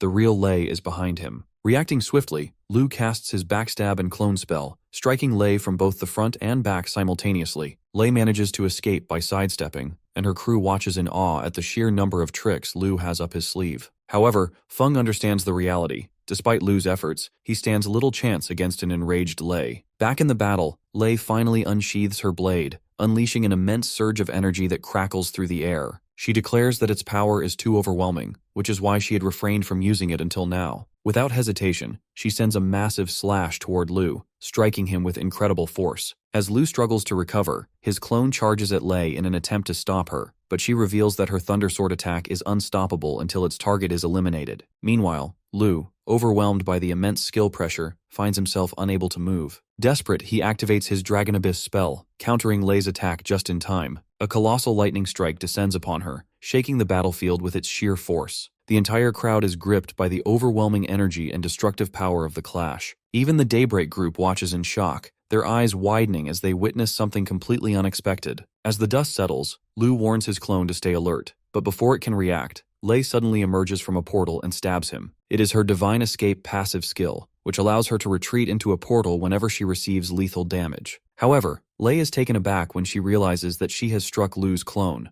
The real Lu stands right in front of her, unharmed. Both fighters acknowledge each other's strength, but Lei, unfazed, declares that resistance is futile. Without hesitation, she summons her illusions once again, unleashing a storm of massive electric strikes in the arena. The strikes are so powerful that even the birds are not spared. These strikes merge in the sky before crashing down to the ground. Lu narrowly dodges the attack, growing anxious upon realizing that her opponent's ability has no cooldown. Fei also finds it unfair, considering his ultimate move has a cooldown while hers does not. Meanwhile, Feng remains focused, understanding that despite Lu's efforts, the outcome of the battle now depends on Lei. Wielding the mythical-grade weapon, the Thunderblade, she has access to exceptionally powerful spells. Lu is stunned to see such a weapon in her possession, knowing that no known boss has been revealed to drop it. Lei then reveals that she obtained it during the closed beta, further shocking Lu. Realizing this, he grows curious about his brother Han, and questions whether Lei has any information about him. She confirms that she does but refuses to share anything unless Lu can defeat her. Believing that, as Han's brother, he should be far beyond her level, she sets the condition that if he loses, she will not reveal a single detail. Lu agrees to the challenge and charges forward with full determination. As he closes the distance, he leaps into the air, activating his Rending Burst blade.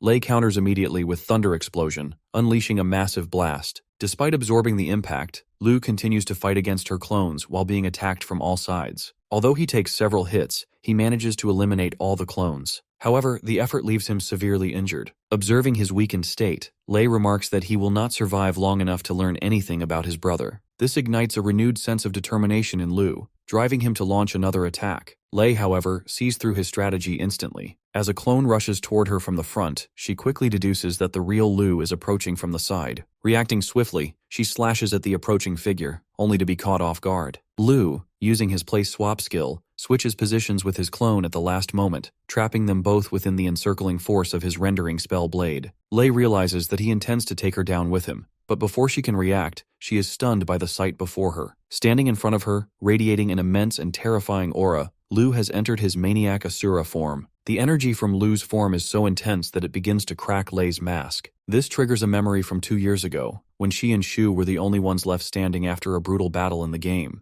Despite their efforts, the mythical grade boss they had been fighting remained undefeated. As members of the first guild to encounter this boss during the closed beta, they knew that the loot, consisting of weapons and valuable resources, would be highly rewarding. With Shu exhausted and severely injured, he handed Lei a code container, an item that would allow a weapon or piece of equipment to be bound exclusively to her. Before they could act further, the boss interrupted, launching a powerful beam at them. Shu, using the last of his strength, raised his shield to counter the attack, but his efforts were only enough to delay the inevitable. Moments later, he fell, dying in the game. Seizing the opening his sacrifice had created, Lei immediately activated her Thunder Clone technique and combined it with her sword skills. Through an intense and grueling battle, she unleashed a devastating final strike, completely obliterating the boss. As Lei delivers the final blow to the boss, a knight suddenly appears from within, radiating powerful thunder energy. Identifying himself as Helmod Thunder, he declares that she alone has witnessed his true form. Rising into the air, he commands Lei to tremble before him and unleashes a devastating hellish strike, obliterating everything in the area. Turning his attention to Lei, he prepares to blast her with his immense power radiating from within, making her feel utterly powerless. Just as the attack is about to land, another voice calls out, interrupting the knight and chastising him for bullying Lei. Irritated, Helmod swiftly shifts his focus to the newcomer and attacks. However, before he can strike, the figure, Han, fully transformed into his Asura form, counters with a powerful beam, instantly obliterating nearly half of the knight's body. Recognizing the attack, the knight hesitates and questions whether he is truly Lady Wu. Han, dismissing the remark as nonsense, leaps down and, before the knight can retaliate, unleashes the full force of his Asura mode, blasting him apart. As the knight fades away, he drops the magical thunder sword, its blade buzzing with power. Lei quickly jumps forward and grabs it, while Han calmly tells her it's hers to keep and introduces himself. Lei is stunned by his kindness, amazed that Han lets her take the legendary sword so easily, even though she stole it. As Lei walks away, she promises to repay him for his generosity. Back in the present, everyone watches nervously, staring at the glowing red ball that Lu has just made, its energy lighting up the air. But when the ball disappears, the crowd gasps. Lu stands with his sword pressed against Lei's neck with her own weapon lying on the ground. Realizing he has the upper hand, Lu asks her for information about his missing brother with determination in his voice. Lei hears the question and suddenly sees the spirit of Han standing beside Lu. Her mind drifts back to the time she spent with Han after he defeated the Helmod Thunder. At first, Han helped her even though they were strangers, but Lei insisted on repaying him for the value of the Thunder Sword. To do so, she suggests traveling with him as his companion until the sword's worth is paid off. Together, they fought many monsters side by side and defeated every challenge that came their way. During these battles, Lei witnessed Han's incredible strength and his powerful Asura mode. One day, while fighting a monster, Lei's mask fell off. As Han picked it up and handed it back to her, he complimented her appearance, even though Lei felt shy about the scar on her face. Han's kind words about her scar create a deep emotional bond between them. Snapping back to the present, Lei adjusts her mask and reveals to Lu that she was in the same party as his brother during the beta test. Lu, eager to learn more, asks when she last saw his brother. Lei recalls a peaceful night when she and Han rested by a cozy campfire. Han, however, seems worried and reveals that a mysterious door had opened in the game,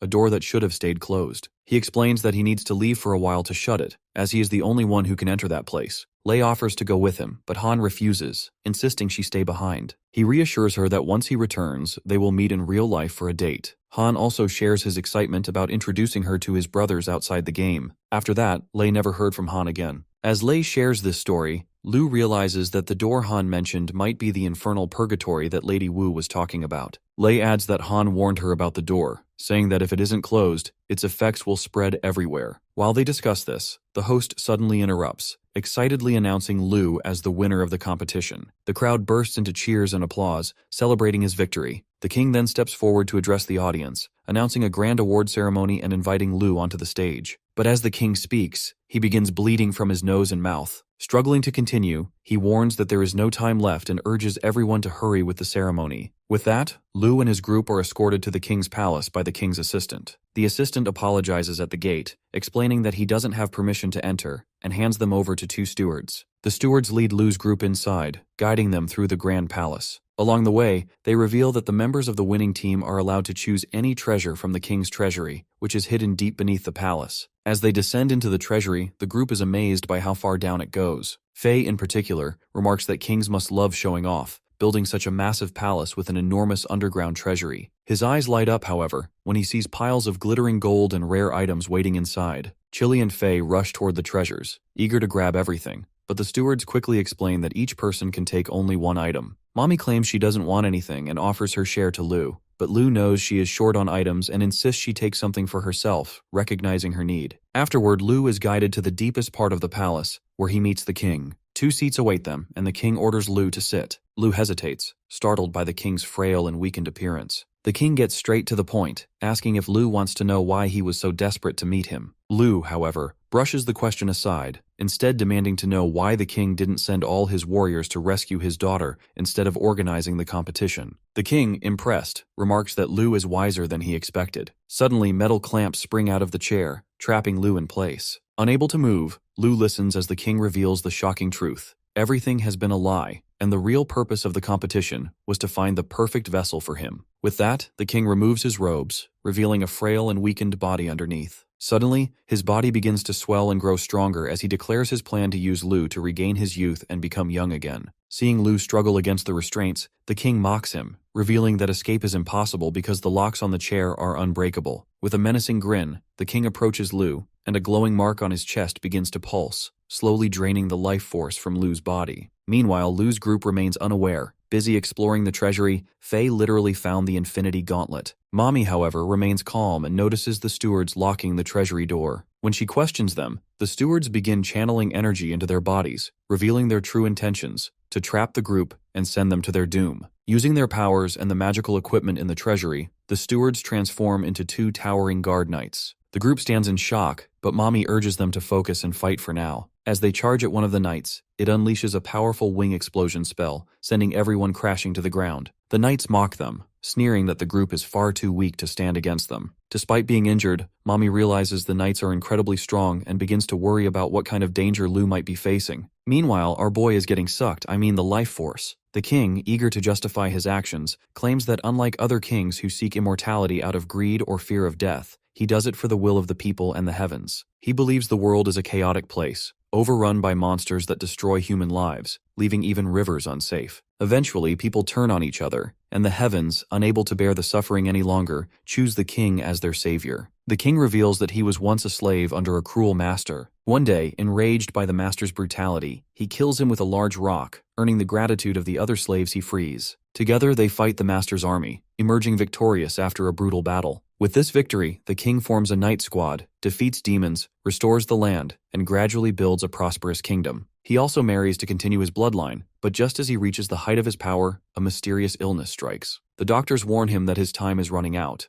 and death is near. The king, viewing himself as a beacon of hope for his people, refuses to accept death. Desperate, he pleaded with the gods, questioning why they abandoned him after all his good deeds. Willing to pay any price, the heavens finally answer, granting him immense demonic power to drain the life force from healthy individuals. In a twisted demonic ritual, the king first uses this power on his own wife, then targets his very own daughter, claiming it is all to restore light to the kingdom. Returning to the present, as he drains the life force from Lou, he declares that Lou is the final step in his plan. Suddenly, Lou's body explodes into a burst of blood, but a voice calls out from above. The king looks up, shocked to realize the Lou he attacked was merely a clone. The real Lou confronts him, condemning the king's inhumane actions. Enraged, the king summons his stewards for reinforcement. The 2 stewards leap to his aid, and Lou, horrified, realizes his teammates might be in mortal danger. The stewards, laughing cruelly, confirm that his friends are already dead. This revelation pushes Lou into a state of pure fury. He charges at them, fueled by rage, while the king sacrifices both stewards, summoning a powerful sword and staff, channeling his energy into these deadly weapons. Meanwhile, the rest of Lou's group is ejected from the game as their mission abruptly ends. Chili fumes over their missed chance to grab more items, while Mommy wonders if it might be part of a hidden mission. With 30 minutes until they can revive, the group heads out for coffee to pass the time. At Lou's house, Faye also waits for the revival timer to run out, disappointed that he couldn't help his brother. Once the timer ends, Faye logs back into the game. In the intense battle between Lou and the king, Lou charges forward while his eyes blazing with the intent to kill. Though the king blocks his attack, Lou cleverly uses a backstab move, striking the king from behind. The slash leaves only a momentary scratch on the king, who quickly recovers and launches a powerful spell in retaliation. However, the spell deliberately misses Lou, as the king avoids damaging his intended vessel. The king taunts Lou, demanding his surrender and calling him weak, boasting that Lu has only fought minor monsters and players, while he, the king, has conquered entire armies of earth and sea creatures. Lu realizes he is outmatched, nowhere near the king's level of power, but refuses to give up. Using a stealth spell, he slips into the shadows, gaining some height to plan his next move. From his elevated position, Lu drinks a regenerative potion, realizing he needs to adopt a guerrilla-style approach to fight the king. The king, however, quickly figures out Lu's strategy. Proclaiming himself a tiger, the king casts a gravity control spell, generating a powerful force that drags Lu toward the ground. Lu barely manages to land on his feet, but he swiftly summons shadow clones and launches a relentless series of attacks on the king. The king blocks every strike with ease, and when he counterattacks, he leaves an opening for Lu to exploit. Despite Lu's efforts, the king catches Lu's sword with his bare hands, while the spirits of the stewards control the weapons. The king then casts another gravity control spell, pulling Lu deeper into a swirling pool of water. Realizing the situation is growing dire, Lu decides to play his trump card. As the king focuses on his weapons, a blinding beam of light slashes across his cheek, followed by Lu emerging from the water in his powerful aqua form. Lu activated the Phantom God's earring, which transforms himself into different races to gain unique advantages. Currently, he takes on the form of a fishman, boosting his abilities in water. The king's enchanted weapons, furious at Lu's transformation, attempt to strike him, but Lu swiftly dives into the water. With a rapid motion, he emerges from the side of the king, aiming for a surprise attack from behind. However, the king's sword senses him and sends him flying through the air. As Lu descends, he transforms again, this time into a pigman, a race with increased attack power but reduced intelligence. In this form, he charges at the king with brute force, slashing the king's left arm. The king's weapons retaliate, striking back and cutting Lu's arm in the process. Both quickly regenerate their wounds, and the king, impressed, praises Lu for his remarkable skills. The king grows even more excited, thrilled that his intended vessel possesses such incredible abilities and hidden talents. Lu, however, realizes his usual moves are ineffective and decides to use his secret weapon, the Hidden Dragon Abyss skill, as no other options seem to work. Banking on its power, Lu channels an immense amount of energy into the skill, launching himself at the king with overwhelming force, catching him off guard. Fueled by rage, Lu unleashes his attack toward the king, who charges forward and effortlessly disrupts it. To the king's surprise, however, the attack comes from a clone Lu created using the spell, while the real Lu lurks behind him, channeling the full power of the Hidden Dragon Abyss. The true attack strikes the king head-on, sending him crashing into the palace wall with tremendous force. The king manages to reduce the damage by summoning a protective barrier and lands on his feet, now determined to end the fight. Lu, feeling the strain of battle, braces himself for what comes next. The king, radiating powerful energy, channels his gravity control spell, forming a massive water bubble that traps Lu inside. As Lu transforms back into his fishman form to maneuver, sharp, jagged rocks suddenly hurl toward him, pinning him in place within the bubble. With a maniacal grin, the king offers Lu a choice, to accept his so-called baptism. Lu, however, is struck with shock as the king reveals he knows Lu is merely a player in the game. The king declares that the heavens have already revealed the secrets of their world, explaining that it was created solely to entertain players like Lu. At first, the king thought this was just a metaphor, but as the heavens enhanced his intelligence, he came to understand the harsh truth. His existence is bound by rules, trapped in an endless cycle of repetition. Realizing he is nothing more than a pawn in a game controlled by players, the king refuses to accept his fate. He labels Lu and others like him as invaders, vowing that his purpose is to drive them all out of his world. Lu, stunned, struggles to comprehend how a digital character like the king can think so logically, and questions what this heaven he speaks of truly is. Drawing closer to Lu, the king reveals his chilling curiosity that he wants to discover what happens to Lu's soul once he takes full control of his body. Desperate, Lu, realizing he's in grave danger, asks the king if he knows Han. The name feels vaguely familiar to the king, but he dismisses it as his mind already set on destroying Lu. Suddenly, Lu uses his race-switching ability, transforming into the pig in an attempt to escape.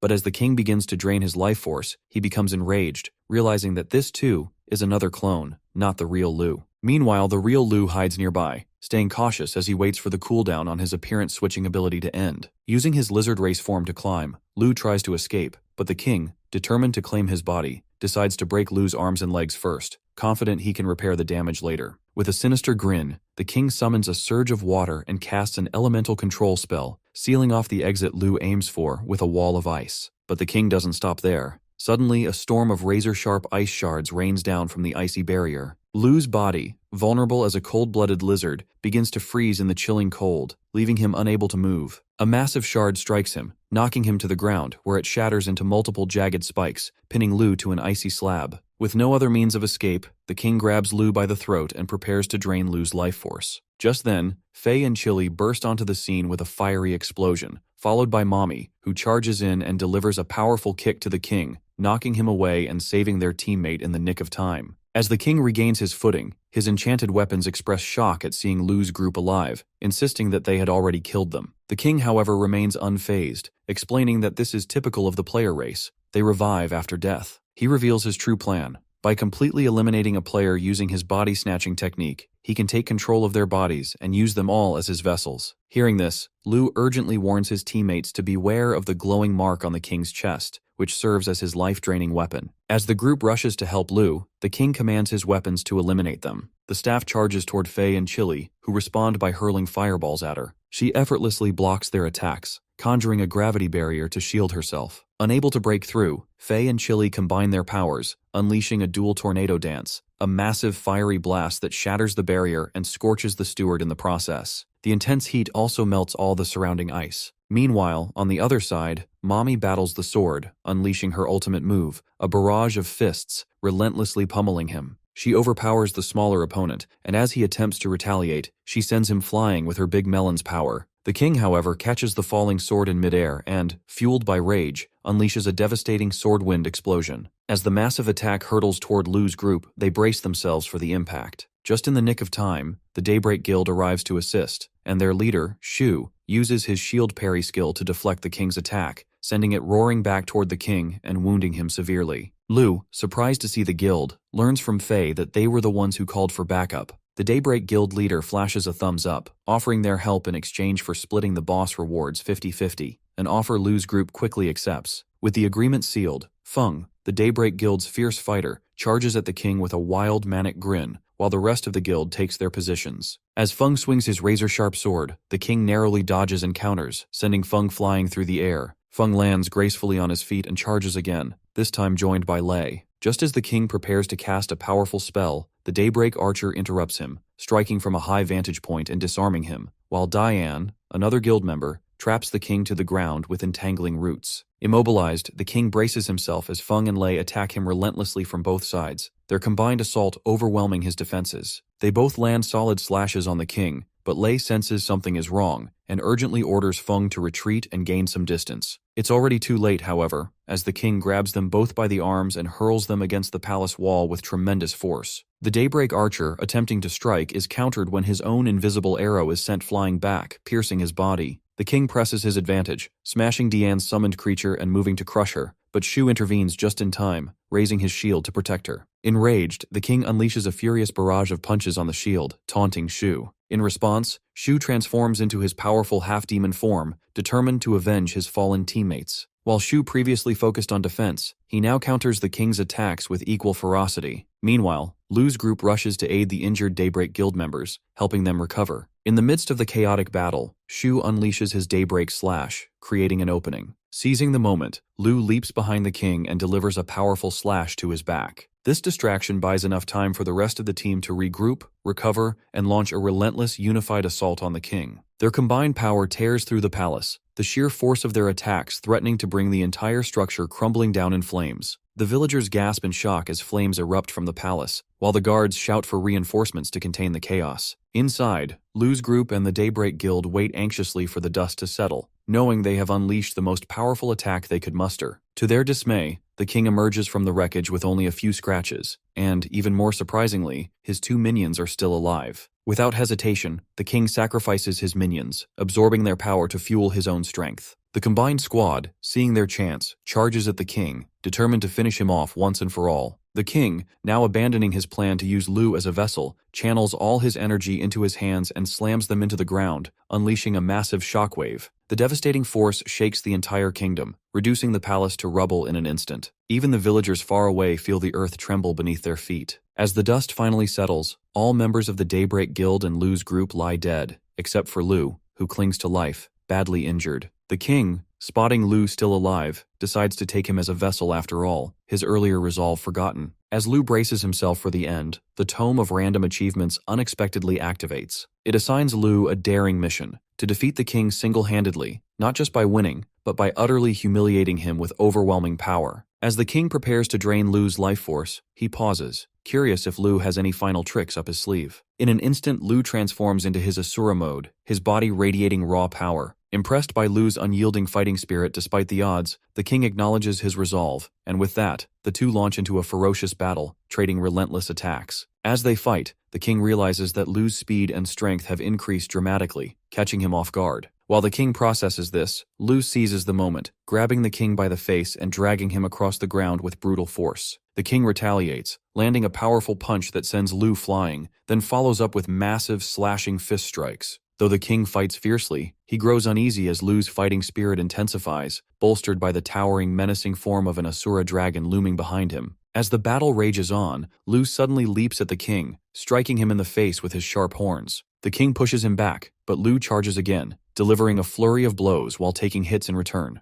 The intense fight continues, with both combatants sending each other crashing into the surrounding rubble, neither willing to yield. Despite Lu's bones breaking under the strain, he grows increasingly ferocious, which deeply unsettles the king. Pausing briefly to catch their breath, they resume their brutal clash. Meanwhile, the host and a few guards, observing the ruined palace from a distance, stand confused about the chaos unfolding. Suddenly they spot Faye and the others tumbling out of the wreckage and rush to help them. Back in the fight, the king struggles to keep up, realizing that he now has no choice but to destroy Lu completely. Leaping into the air, the king unleashes a devastating explosive blast at Lu, but Lu, with astonishing power, interrupts the attack by merely swinging his bare hand. In retaliation, Lu unleashes his Asura assault, a relentless barrage of strikes that slices the king in half. Bro got divided, damn. As the king's body begins to revert to its weakened form, he collapses, desperately pleading with Lu and the mysterious infernal purgatory to save him. Lu, hearing the world, gets shocked and suddenly sees a massive digital crack opens in front of him. Down on the ground, the hosts assume that Faye and the others have been injured by the evil dragon responsible for destroying the palace. However, their jaws drop in shock as a massive digital crack begins forming in the sky, resembling the onset of an apocalypse. Back at the palace, relief washes over the king's face as he gazes at the crack, referring to it as infernal purgatory,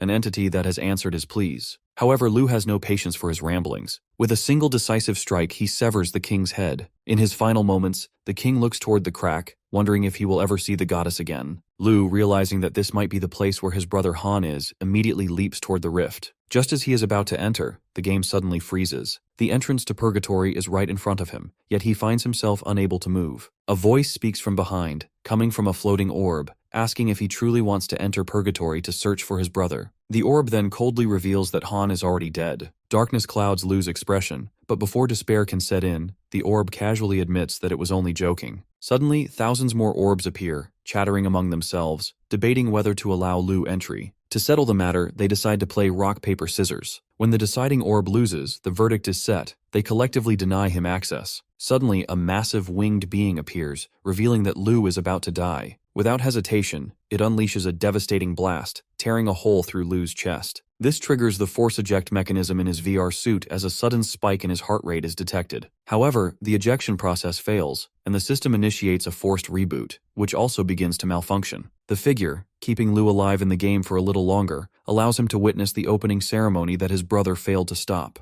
A massive digital crack begins forming in the sky, resembling a catastrophic rift tearing the world apart. All across the globe, players watch in horror as similar ominous digital cracks emerge, spreading like fractures in reality itself. These cracks merge into one colossal rupture, synchronizing two worlds in a breathtaking yet terrifying display of power. As the fusion reaches its peak, Zhuang and other boss leaders are summoned. Countless bosses and monstrous creatures are teleported across the world, ready to unleash chaos. The winged figure then reveals that this marks the start of a new phase in the game, Huanyue version 2.0, Infernal Purgatory. With that, Lu's form begins to slowly dissipate. As the evil forces advance, the players attempt to stop them, but are effortlessly defeated as the enemies unleash their devastating spike spell. In a desperate attempt to flee, they find their path blocked by Bloodclaw, who mercilessly slaughters them with his powerful claw attacks. Witnessing this massacre, the remaining players and drop teams rally together to launch a counterattack. However, with a single devastating strike, Zhuang sends them all flying like a scattering of feather-light leaves. Satisfied with his overwhelming power, Zhuang commands his forces to collect the souls of the fallen and return to the Blood Moon, where they will receive their rewards. This announcement fuels the monsters' bloodlust, driving them to attack with even greater ferocity. Meanwhile, in the real world, a young player lies in bed, fully immersed in the VR game. His mother enters the room, frustrated by his obsessive gaming, and scolds him for neglecting everything else. Growing angrier at his lack of response, she forcefully removes his VR helmet, only to fall back in horror. Her child lies motionless, as if his very soul has been sucked away. Similar incidents begin occurring worldwide, with countless players falling victim to the game's sinister trap. News of the crisis spreads rapidly, revealing that nearly 1 billion players are unable to exit the game, seemingly held hostage by Destiny Corporation. The situation escalates as protests erupt outside the corporation's headquarters, demanding answers. However, security forces hold back the crowds while the CEO of Destiny Corporation urges patience, assuring everyone that they are working on a solution. Inside the corporation's conference hall, chaos erupts among the board members. Furious arguments break out, with executives panicking over the company's impending downfall. The CEO silences the room, demanding an explanation for the crisis. One of the technicians reveals that the main transmission channel was mysteriously blocked the previous night,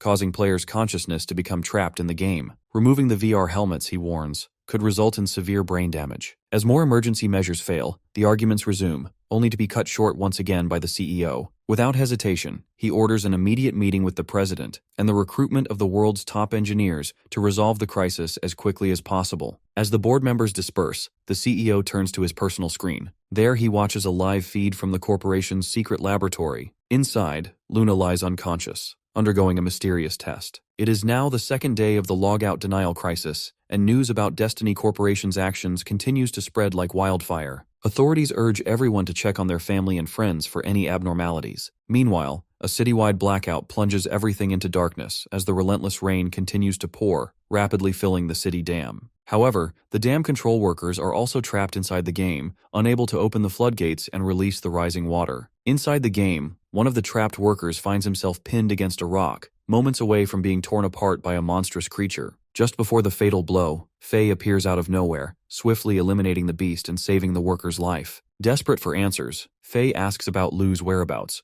but the worker has seen no sign of his brother. Concerned, Faye leaps into the air, hoping to find Lu elsewhere. Meanwhile, Lu drifts helplessly within the game's broken code, his consciousness fading as he feels himself sinking deeper, on the verge of death. At the last moment, the random achievement reward activates, granting him the lucky coin of revival. The coin triggers his resurrection, restoring him in a half-human, half-skeleton form at the same graveyard where he first emerged. The dark mage who initially revived him stands before him once again, demanding that Lu kneel. However, Lu rises to his feet, unleashing a surge of power so overwhelming that the mage recoils in terror, quickly apologizing for his arrogance. Within the digital void, the winged figure monitoring the game's code suddenly detects Lu's re-entry and is shocked by his return. Having personally struck him down, the figure cannot comprehend how he has come back. Seeking answers, it consults the floating spheres, which reveal that Lu's code origin traces back to Blood Moon City. With this revelation, the figure leaves the matter to the city's ruler. In the Blood Moon Lord's secret realm, a direct order is issued: eliminate the intruder who has just appeared in Blood City. In response, the Lord dispatches his most powerful blood slave to deal with the threat. Back in the graveyard, Lu's unease grows as he realizes that the monsters and players' worlds have now fully merged. Death is no longer temporary. When a player perishes, their soul is lost forever. The mastermind behind this chaos is the winged figure, yet Lu remains unaware of her true identity. However, one thing is certain: his brother is trapped within her domain.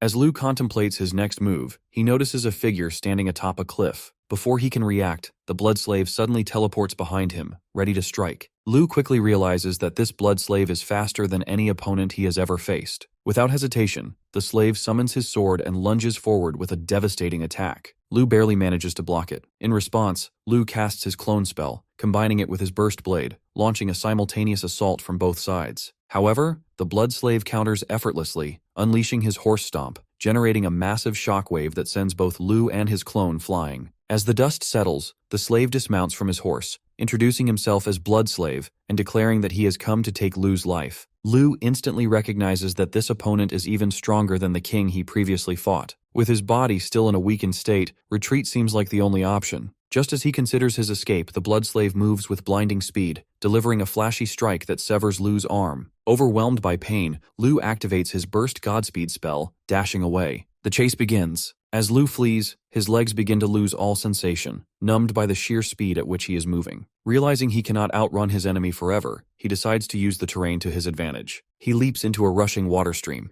instantly transforming into his fishman form to swim into the depths. However, the blood slave reacts swiftly, unleashing his blood war explosion. The attack evaporates all the water in an instant, sending rain cascading from the sky. As the stream drains away, the blood slave walks through the riverbed, eventually finding Lu injured on a rock. Lu, barely conscious, feels an overwhelming sense of disappointment in himself. He wonders if this is truly his fate, to die so easily. Just as his vision begins to fade, a blinding beam descends from the sky, piercing straight through the blood slave. In an instant, his body starts disintegrating into nothingness. As a digital crack appears in the air, Lady Wu emerges from within, stepping forward to aid Lu. As the blood slave dissipates, the Moon Lord teleports in with his 2 minions, his voice booming as he demands an explanation for Lady Wu's interference. Lady Wu feigns ignorance, but Lu feels the immense pressure of the Moon Lord's presence, the air growing heavy and oppressive. When the Moon Lord repeats his question, his rage intensifies, and the air pressure and aura become so overwhelming that creatures on land,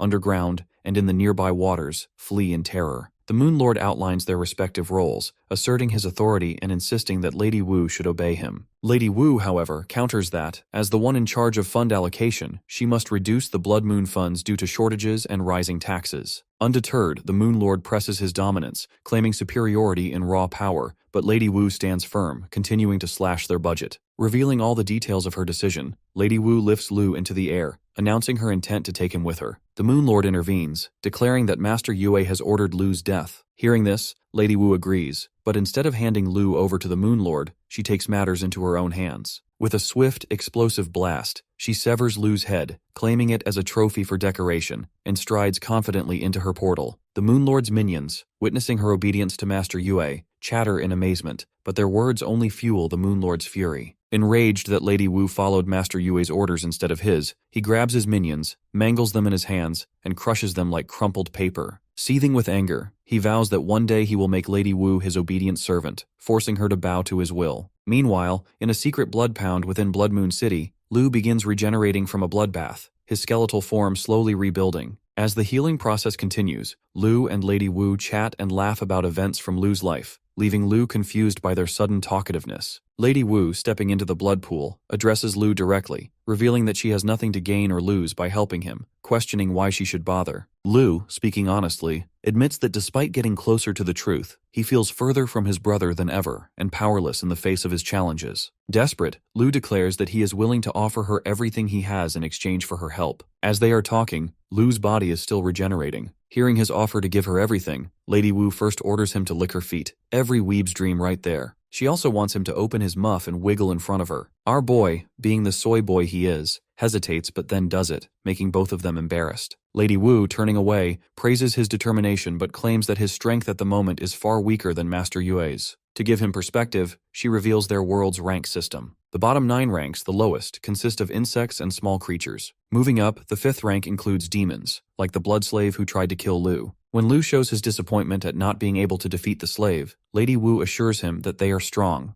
Only 1 in 10,000 reaches that level. She continues, explaining that the 4th rank, ferocious, consists of large monsters, while the 3rd rank is the Hall of Masters, which includes herself and Zhuang. The 2nd rank belongs to city lords like Moon Lord, and according to her, the ultimate 1st rank is reserved for Master Yue. No one knows what she looks like, as she is the goddess of the entire monster world and controls everything. As Lady Wu reveals all this, she notices the desire in Lu's expression, and suggests that he let go. However, Lu knows he has no choice. He must bring back his big brother. He begins to lose himself, unable to see a way forward, even dragging his brother into his self-doubt and calling himself useless. Out of nowhere, Lady Wu pulls him onto her lap to comfort him, assuring him that he doesn't need to blame himself. She reveals that all his goals have always been for the sake of others, never for himself. She then asks if he has ever felt happiness while fighting or any joy in achieving victory. Hearing the word happiness stuns Lu. In the beginning, he saw battle as nothing more than a means to find his brother, but as his strength grew, the fights began to feel dull. Yet, as the story progressed, he started craving the rage he felt in battle. Still, none of the fights ever brought him true joy, until he formed a team and faced real competition against the Daybreak Guild. For the first time, Lu felt joy,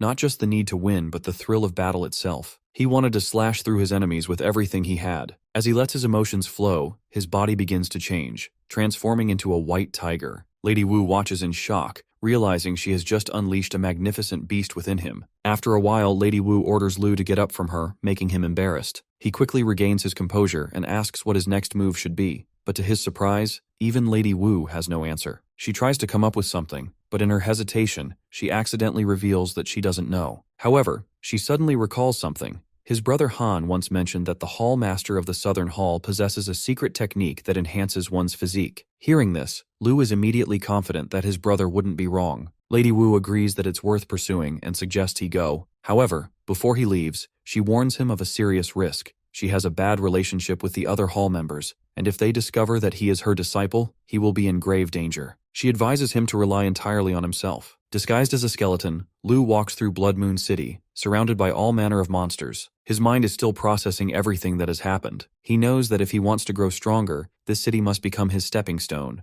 a place where he can build his power, slaughter anyone who stands in his way, including Yue, and ultimately find his brother. His first destination is the Southern Hao Te Tower, a place where the master of the Southern Hall frequently visits to enjoy fine cuisine. As Lu approaches the entrance, the guards block his path and demand his reason for entering. Without hesitation, he boldly declares that he is there to eat. The guards burst into laughter, mocking him for even daring to think he is worthy. One of them, still grinning, lets out a roar and sends Lu flying with a single strike, claiming he doesn't meet the qualifications. Remembering Lady Wu's words about relying on himself, Lu picks himself up and walks back to the guards. Just as they prepare to beat him again, he quickly lies, claiming to be a chef sent to cook for the hall master. The guards, now serious, immediately apologize and let him in without question. Inside, a monstrous assistant greets Lu and begins guiding him through the hall. As he follows her, he overhears diners praising the exquisite food. The assistant leads him down to the basement, where 4 chefs are already hard at work preparing their dishes. Lu is instructed to wait for his turn. The chefs pour their blood, sweat, and skill into their meals, each one determined to impress. As the final moments tick away, the host announces that time is up, and the staff rushes in to collect the dishes. The tension in the air is immense as the chefs watch their creations being taken to the hallmaster for judgment. A while later, the host returns with the hallmaster's verdict and begins mercilessly criticizing all of them for their mistakes. As they plead for another chance, they are slain on the spot without hesitation. Lu watches nonchalantly as the assistant places a hand on his shoulder, informing him that it is now his turn. The assistant guides Lu to the changing room to change his attire first, while he remains frustrated at Lady Wu for once again tricking him into thinking this was just a normal cooking competition. A bit hesitant, Lu enters the changing room and immediately notices a massive man standing across from him, the opponent he will be facing. The big guy doesn't look pleased, calling Lu a noob and claiming he feels insulted to be matched against him. With a scowl, he slams the door in Lu's face. However, another chef reacts quite differently. Instead of hostility, he compliments Lu's aura, though he warns him that only one of them will survive the competition. This unsettling statement makes Lu realize the grim reality. If he loses, there's a 75% chance he won't just be eliminated, he'll be killed. As Lu finishes changing, the competition begins. Every chef, including Lu, stands behind their designated cooking station. The host steps forward, introducing himself and announcing the rules.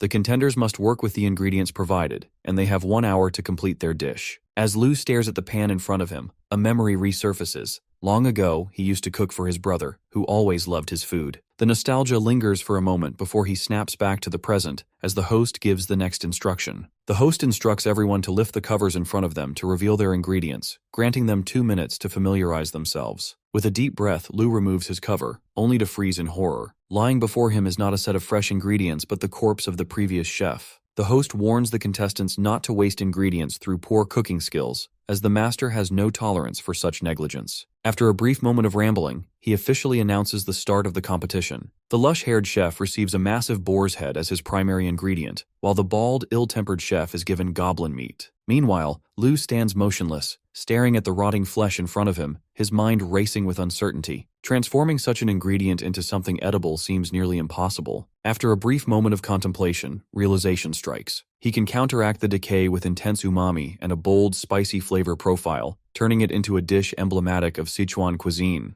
With a new plan in mind, he selects the tenderloin and begins the necessary preparations. The marination process proves to be the most critical step. Lu understands that meat in such a poor state requires an extended period to absorb the flavors and become remotely palatable. As he methodically works, the lush-haired chef takes notice, seemingly impressed by his willingness to handle such a difficult ingredient. However, both he and the bald chef remain occupied with their own tasks, aggressively breaking down and tenderizing their respective meats to ensure optimal texture. With 20 minutes remaining, the competition space is filled with the sharp sizzle of meat cooking. Lu remains fully immersed in his work, carefully frying his marinated tenderloin, determined to execute his dish to the best of his ability. However, the two-headed chef remains fixated on his assigned ingredient, 2 severed human heads. His hands tremble as the weight of the competition crashes down on him. Unable to suppress his growing panic, he grabs his own knife and slashes his throat. Blood spills from the wound in a violent spray, splattering across his workstation, coating Lu's marinated meat in blood. As the chef takes his own life, his blood sprays across the workstation, contaminating the ingredients of the other competitors. Lu immediately informs the judge that his meat has been ruined, but the host dismisses his concerns, stating that the hall master has ordered him to continue with the competition. Despite Lu's protests, the host assures him that there are still 15 minutes left, encouraging him to push forward.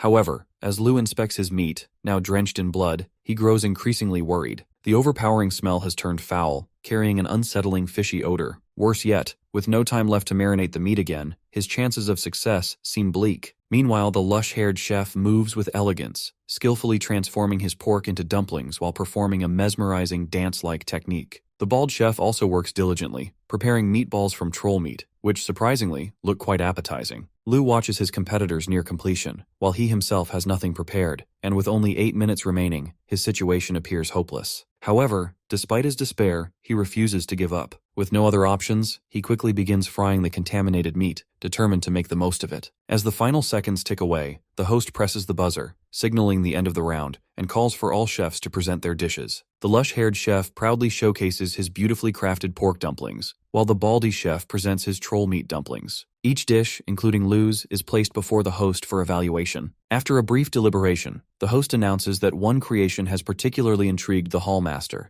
prompting her to personally deliver her critique. Suddenly, the massive round structure behind the host shifts, revealing an enormous monster. Seated atop its massive belly is the southern hallmaster, Jai Sui. She begins her critique with the lush-haired chef's dish, praising its quality and granting him passage to the next level. Next, she evaluates the bald chef's troll meatballs, approving them as well and allowing him to advance to the qualification round. However, as she takes a sip of his meatball soup, her expression darkens. Displeased by the taste, she wordlessly draws her cleaver and, with terrifying speed, slices the bald chef into pieces. Lu watches in shock, unable to process the sheer swiftness of her attack. It happens so fast that he doesn't even see the movement. Now it is Lu's turn. As Jai Sui examines his dish, her expression shifts into one of disbelief. Staring at the mess before her, she seems genuinely stunned, wondering if it can even be called a dish. As Jai grips her cleaver, Lu quickly assures her that his dish is, in fact, a real one: scrambled eggs with tomatoes. The lush-haired chef bursts into laughter upon hearing this, mocking Lu for coming up with such a simple dish. He had initially overestimated Lu's skills, but now he sees him as a joke. However, Lu remains hopeful, knowing that such a combination has never appeared in the monster world before, which might work in his favor. Despite its unassuming appearance, Jai decides to give it a try. Taking just one bite, she is immediately impressed. With that, she prepares to announce the winner. Both Lu and the lush-haired chef anxiously await the decision, wondering who will claim victory. Suddenly, the lush-haired chef protests, arguing that Lu failed to use the assigned ingredients and should be disqualified. Before he can continue his rant, a sudden flash slices through the air, cutting him into multiple pieces as effortlessly as chopping a cucumber salad. Jai, having lost patience with his incessant complaints, is the one responsible for the swift execution. Though the lush-haired chef was indeed the true winner of the competition, his death makes the decision easy. Jai officially announces Lu as the winner. Hearing this, Lu introduces himself, and Jai follows suit, asking what reward he desires. Without hesitation, Lu kneels before her and reveals his wish: to learn her secret physique-strengthening technique. For Jai, granting this request is not an issue, but first she needs to know Lu's rank. When he admits that he is unaware of it himself, she orders him to remove his shirt and follow her. Jai and her monstrous companion take Lu to a towering structure known as the Rank Tower. This tower naturally determines one's rank upon entry, with its 6 floors corresponding to different levels, from poor to ferocious. Thanking her, Lu steps inside. On the first floor, labeled poor, he immediately encounters an assassin rabbit. However, before the rabbit can even react, Lu effortlessly decapitates it and proceeds to the next floor. Meanwhile, outside the tower, the monstrous companion questions Jai about why she tricked Lu into entering the rabbit cage tower, despite him winning the competition. Jai smirks and reveals her reasoning. She strongly suspects Lu is a spy sent by Lady Wu, as she can still detect her scent on him. When the monster attempts to ask another question, Jai suddenly raises her fist and slams him into the ground, declaring that she only agreed to answer one. With a mischievous giggle, she watches Lu's progress, convinced that she has successfully trapped him. Inside the tower, Lu advances to the second floor, Warrior, where he easily defeats a giant mallet-wielding rabbit. On the third floor, he takes down a scholar rabbit using a combination of his clone spell and rending burst. Reaching the fourth floor, he encounters a noticeably stronger rabbit wielding a staff. This opponent puts up a fight, forcing Lu to engage in a fierce exchange. As they clash, Lu realizes that the evil spirit rank rabbit is nearly on par with Feng in terms of combat skill. However, as the rabbit continues its relentless attacks, Lu spots an opening. With a massive strike, he sends the rabbit crashing into the wall, defeating it. On the 5th demon floor, Lu faces the Shadow Art Rabbit, a ferocious-looking opponent. The rabbit declares that he possesses 5 swords and will use each one only once. If Lu survives all 5 attacks, he will be allowed to proceed. Accepting the challenge, Lu braces himself as the rabbit swiftly unsheathes the first sword. In an instant, a single slash cuts through the air, striking Lu and sending him flying backward from the sheer force. Struggling to his feet, Lu demands the second sword attack. The rabbit obliges, unleashing a massive energy beam. Though Lu manages to block it, the overwhelming power forces him backward, dragging him across the floor. Only 2 swords have been drawn, yet Lu already feels his body reaching its limit. Knowing that the next attack will be even more difficult to withstand, he devises a strategy. He combines his shadow clone technique with Hidden Abyss, launching a surprise assault on the rabbit. The rabbit, impressed by Lu's ingenuity, acknowledges his tactics but swiftly counters. Unsheathing his 3rd sword, he delivers a single swing that not only obliterates the clone, but also interrupts the Hidden Abyss spell, sending Lu crashing to the ground. Realizing the increasing intensity of the battle, Lu transforms into his Asura form. The rabbit, sensing the change, remarks that Lu is no ordinary challenger. With that, he draws his 4th sword and swings. Lu attempts to block the strike, but the sheer power of the attack smashes into his gut, sending him crashing into the ground once more. Despite being knocked down, the rabbit praises Lu, acknowledging him as a rare challenger who has forced him to unsheath the 4th sword, an act that had slain thousands before him. Meanwhile, Lu, coughing up blood, becomes aware of a surprising development. His body has strengthened significantly since entering Wu's blood pool. With renewed determination, he steadies himself and demands the final sword attack. With that, the rabbit unsheathes his gift sword, which, to Lu's shock, is bladeless, a spectral weapon representing a ghost spirit. Unlike a conventional sword, this one does not pierce flesh but instead slices through the soul. As Lu braces himself, the rabbit swings at him with full force. The moment the attack lands, Lu is struck by an overwhelming dizziness, realizing that this is not a physical assault but a mental one. In an instant, his surroundings shift, and he finds himself transported into a vast, empty space. Before him, he and the rabbit are seated on a massive balance scale, with 2 swords hovering above their heads. The rabbit begins to yap about the interplay of bitterness and sweetness in one's actions. As he speaks, the scale slowly tips in his favor. Lu quickly realizes that this is a mental battle, a debate where conviction determines the victor. Understanding the nature of the challenge, Lu starts voicing his own philosophy, arguing that bitterness and sweetness coexist, creating balance in life. The rabbit counters his claim, insisting that if that were true, pain and happiness should be equal. Lu refutes this, and the debate intensifies as both hold firm to their respective beliefs about life and death. Suddenly, Lu's vision shifts. He sees a snow-covered winter landscape, which then shatters, revealing the floor beneath them. Standing in front of him, the rabbit admits his defeat, acknowledging that he has yet to fully comprehend the meaning of life and death. Lu, however, maintains that everyone has their own perspective, just as no 2 leaves are exactly alike. The rabbit, intrigued by this statement, praises Lu's wisdom and allows him to proceed to the next floor. But as Lu turns to leave, the rabbit, now wearing a sinister expression, ominously states that they will meet again soon. Now, on the 6th floor, ferocious, Lu immediately feels out of place, thinking that he is not yet strong enough to belong here. However, to his surprise, an old rabbit is seated before him, casually offering to play a game of 5 in a row. Lu, not trusting the situation, immediately activates his Asura mode and leaps toward the rabbit, slashing at him. But to his shock, it was merely an illusion. Before he can react, the old rabbit grabs his wrist as if assessing his strength. Lu, now frustrated, unleashes a flurry of attacks, but they all pass right through the rabbit as if he were a ghost. Watching calmly, the rabbit urges him to attack faster. Then, without warning, he picks up a single game piece and hurls it at Lu,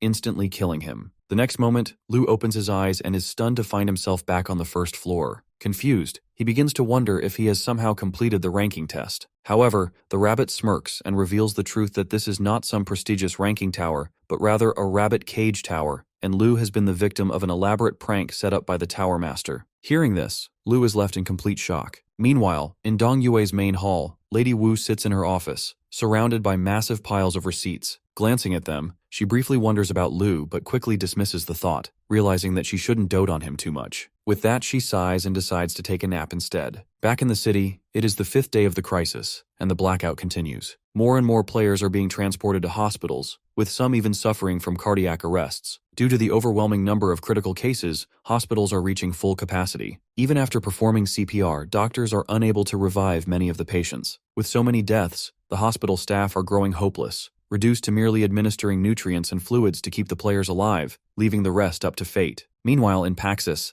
a neutral city where fighting and killing are strictly prohibited, chaos reigns. The once protected zone has become a slaughterhouse, overrun by monstrous creatures hunting down players. The monsters show no mercy, brutally killing anyone they find. A few players remain hidden, clinging to what little hope they have left, but they are trapped, unable to log out of the game or change their fate. As their leader tries to rally them with words of encouragement, giving them a glimmer of hope that they might escape, a massive monster suddenly smashes through their hiding place, exposing them. The sight of the creature freezes the leader in place. He recognizes it instantly. It is the serpent demon. Before he can react, the demon lunges at him, decapitating him in a single swift motion before devouring his head. The remaining 2 players, gripped by terror, break into a desperate sprint. One of them, acting out of pure self-preservation, suddenly slashes the other's leg, claiming that he refuses to die and is using him as bait. But his betrayal is futile. The serpent demon catches up, unleashing her eroding breath, killing them both in an instant. As their souls are ripped from their bodies, she greedily consumes them. But just as she finishes, her eyes lock onto 2 distant figures clad in robes. One of the figures steps forward and appears to be searching for someone, questioning whether the serpent demon has encountered a dark-skinned man wielding dual daggers. The serpent demon merely brushes off the question, more interested in devouring them. However, her dismissive attitude angers the robed figure. Before the serpent can attack, Faye arrives, engulfed in blazing fire, and strikes her with overwhelming force. Fueled by rage, he mercilessly beats her, pinning her down as he repeatedly demands to know if she has seen his brother. Chili, the other robed figure, rushes forward, trying to stop him, but Faye, consumed by his emotions, burns the serpent demon to ashes. Knowing how hard Faye is on himself, Chili grabs him from behind, urging him to slow down. But Faye refuses. He knows that with countless lives at stake, there is no time to slow down.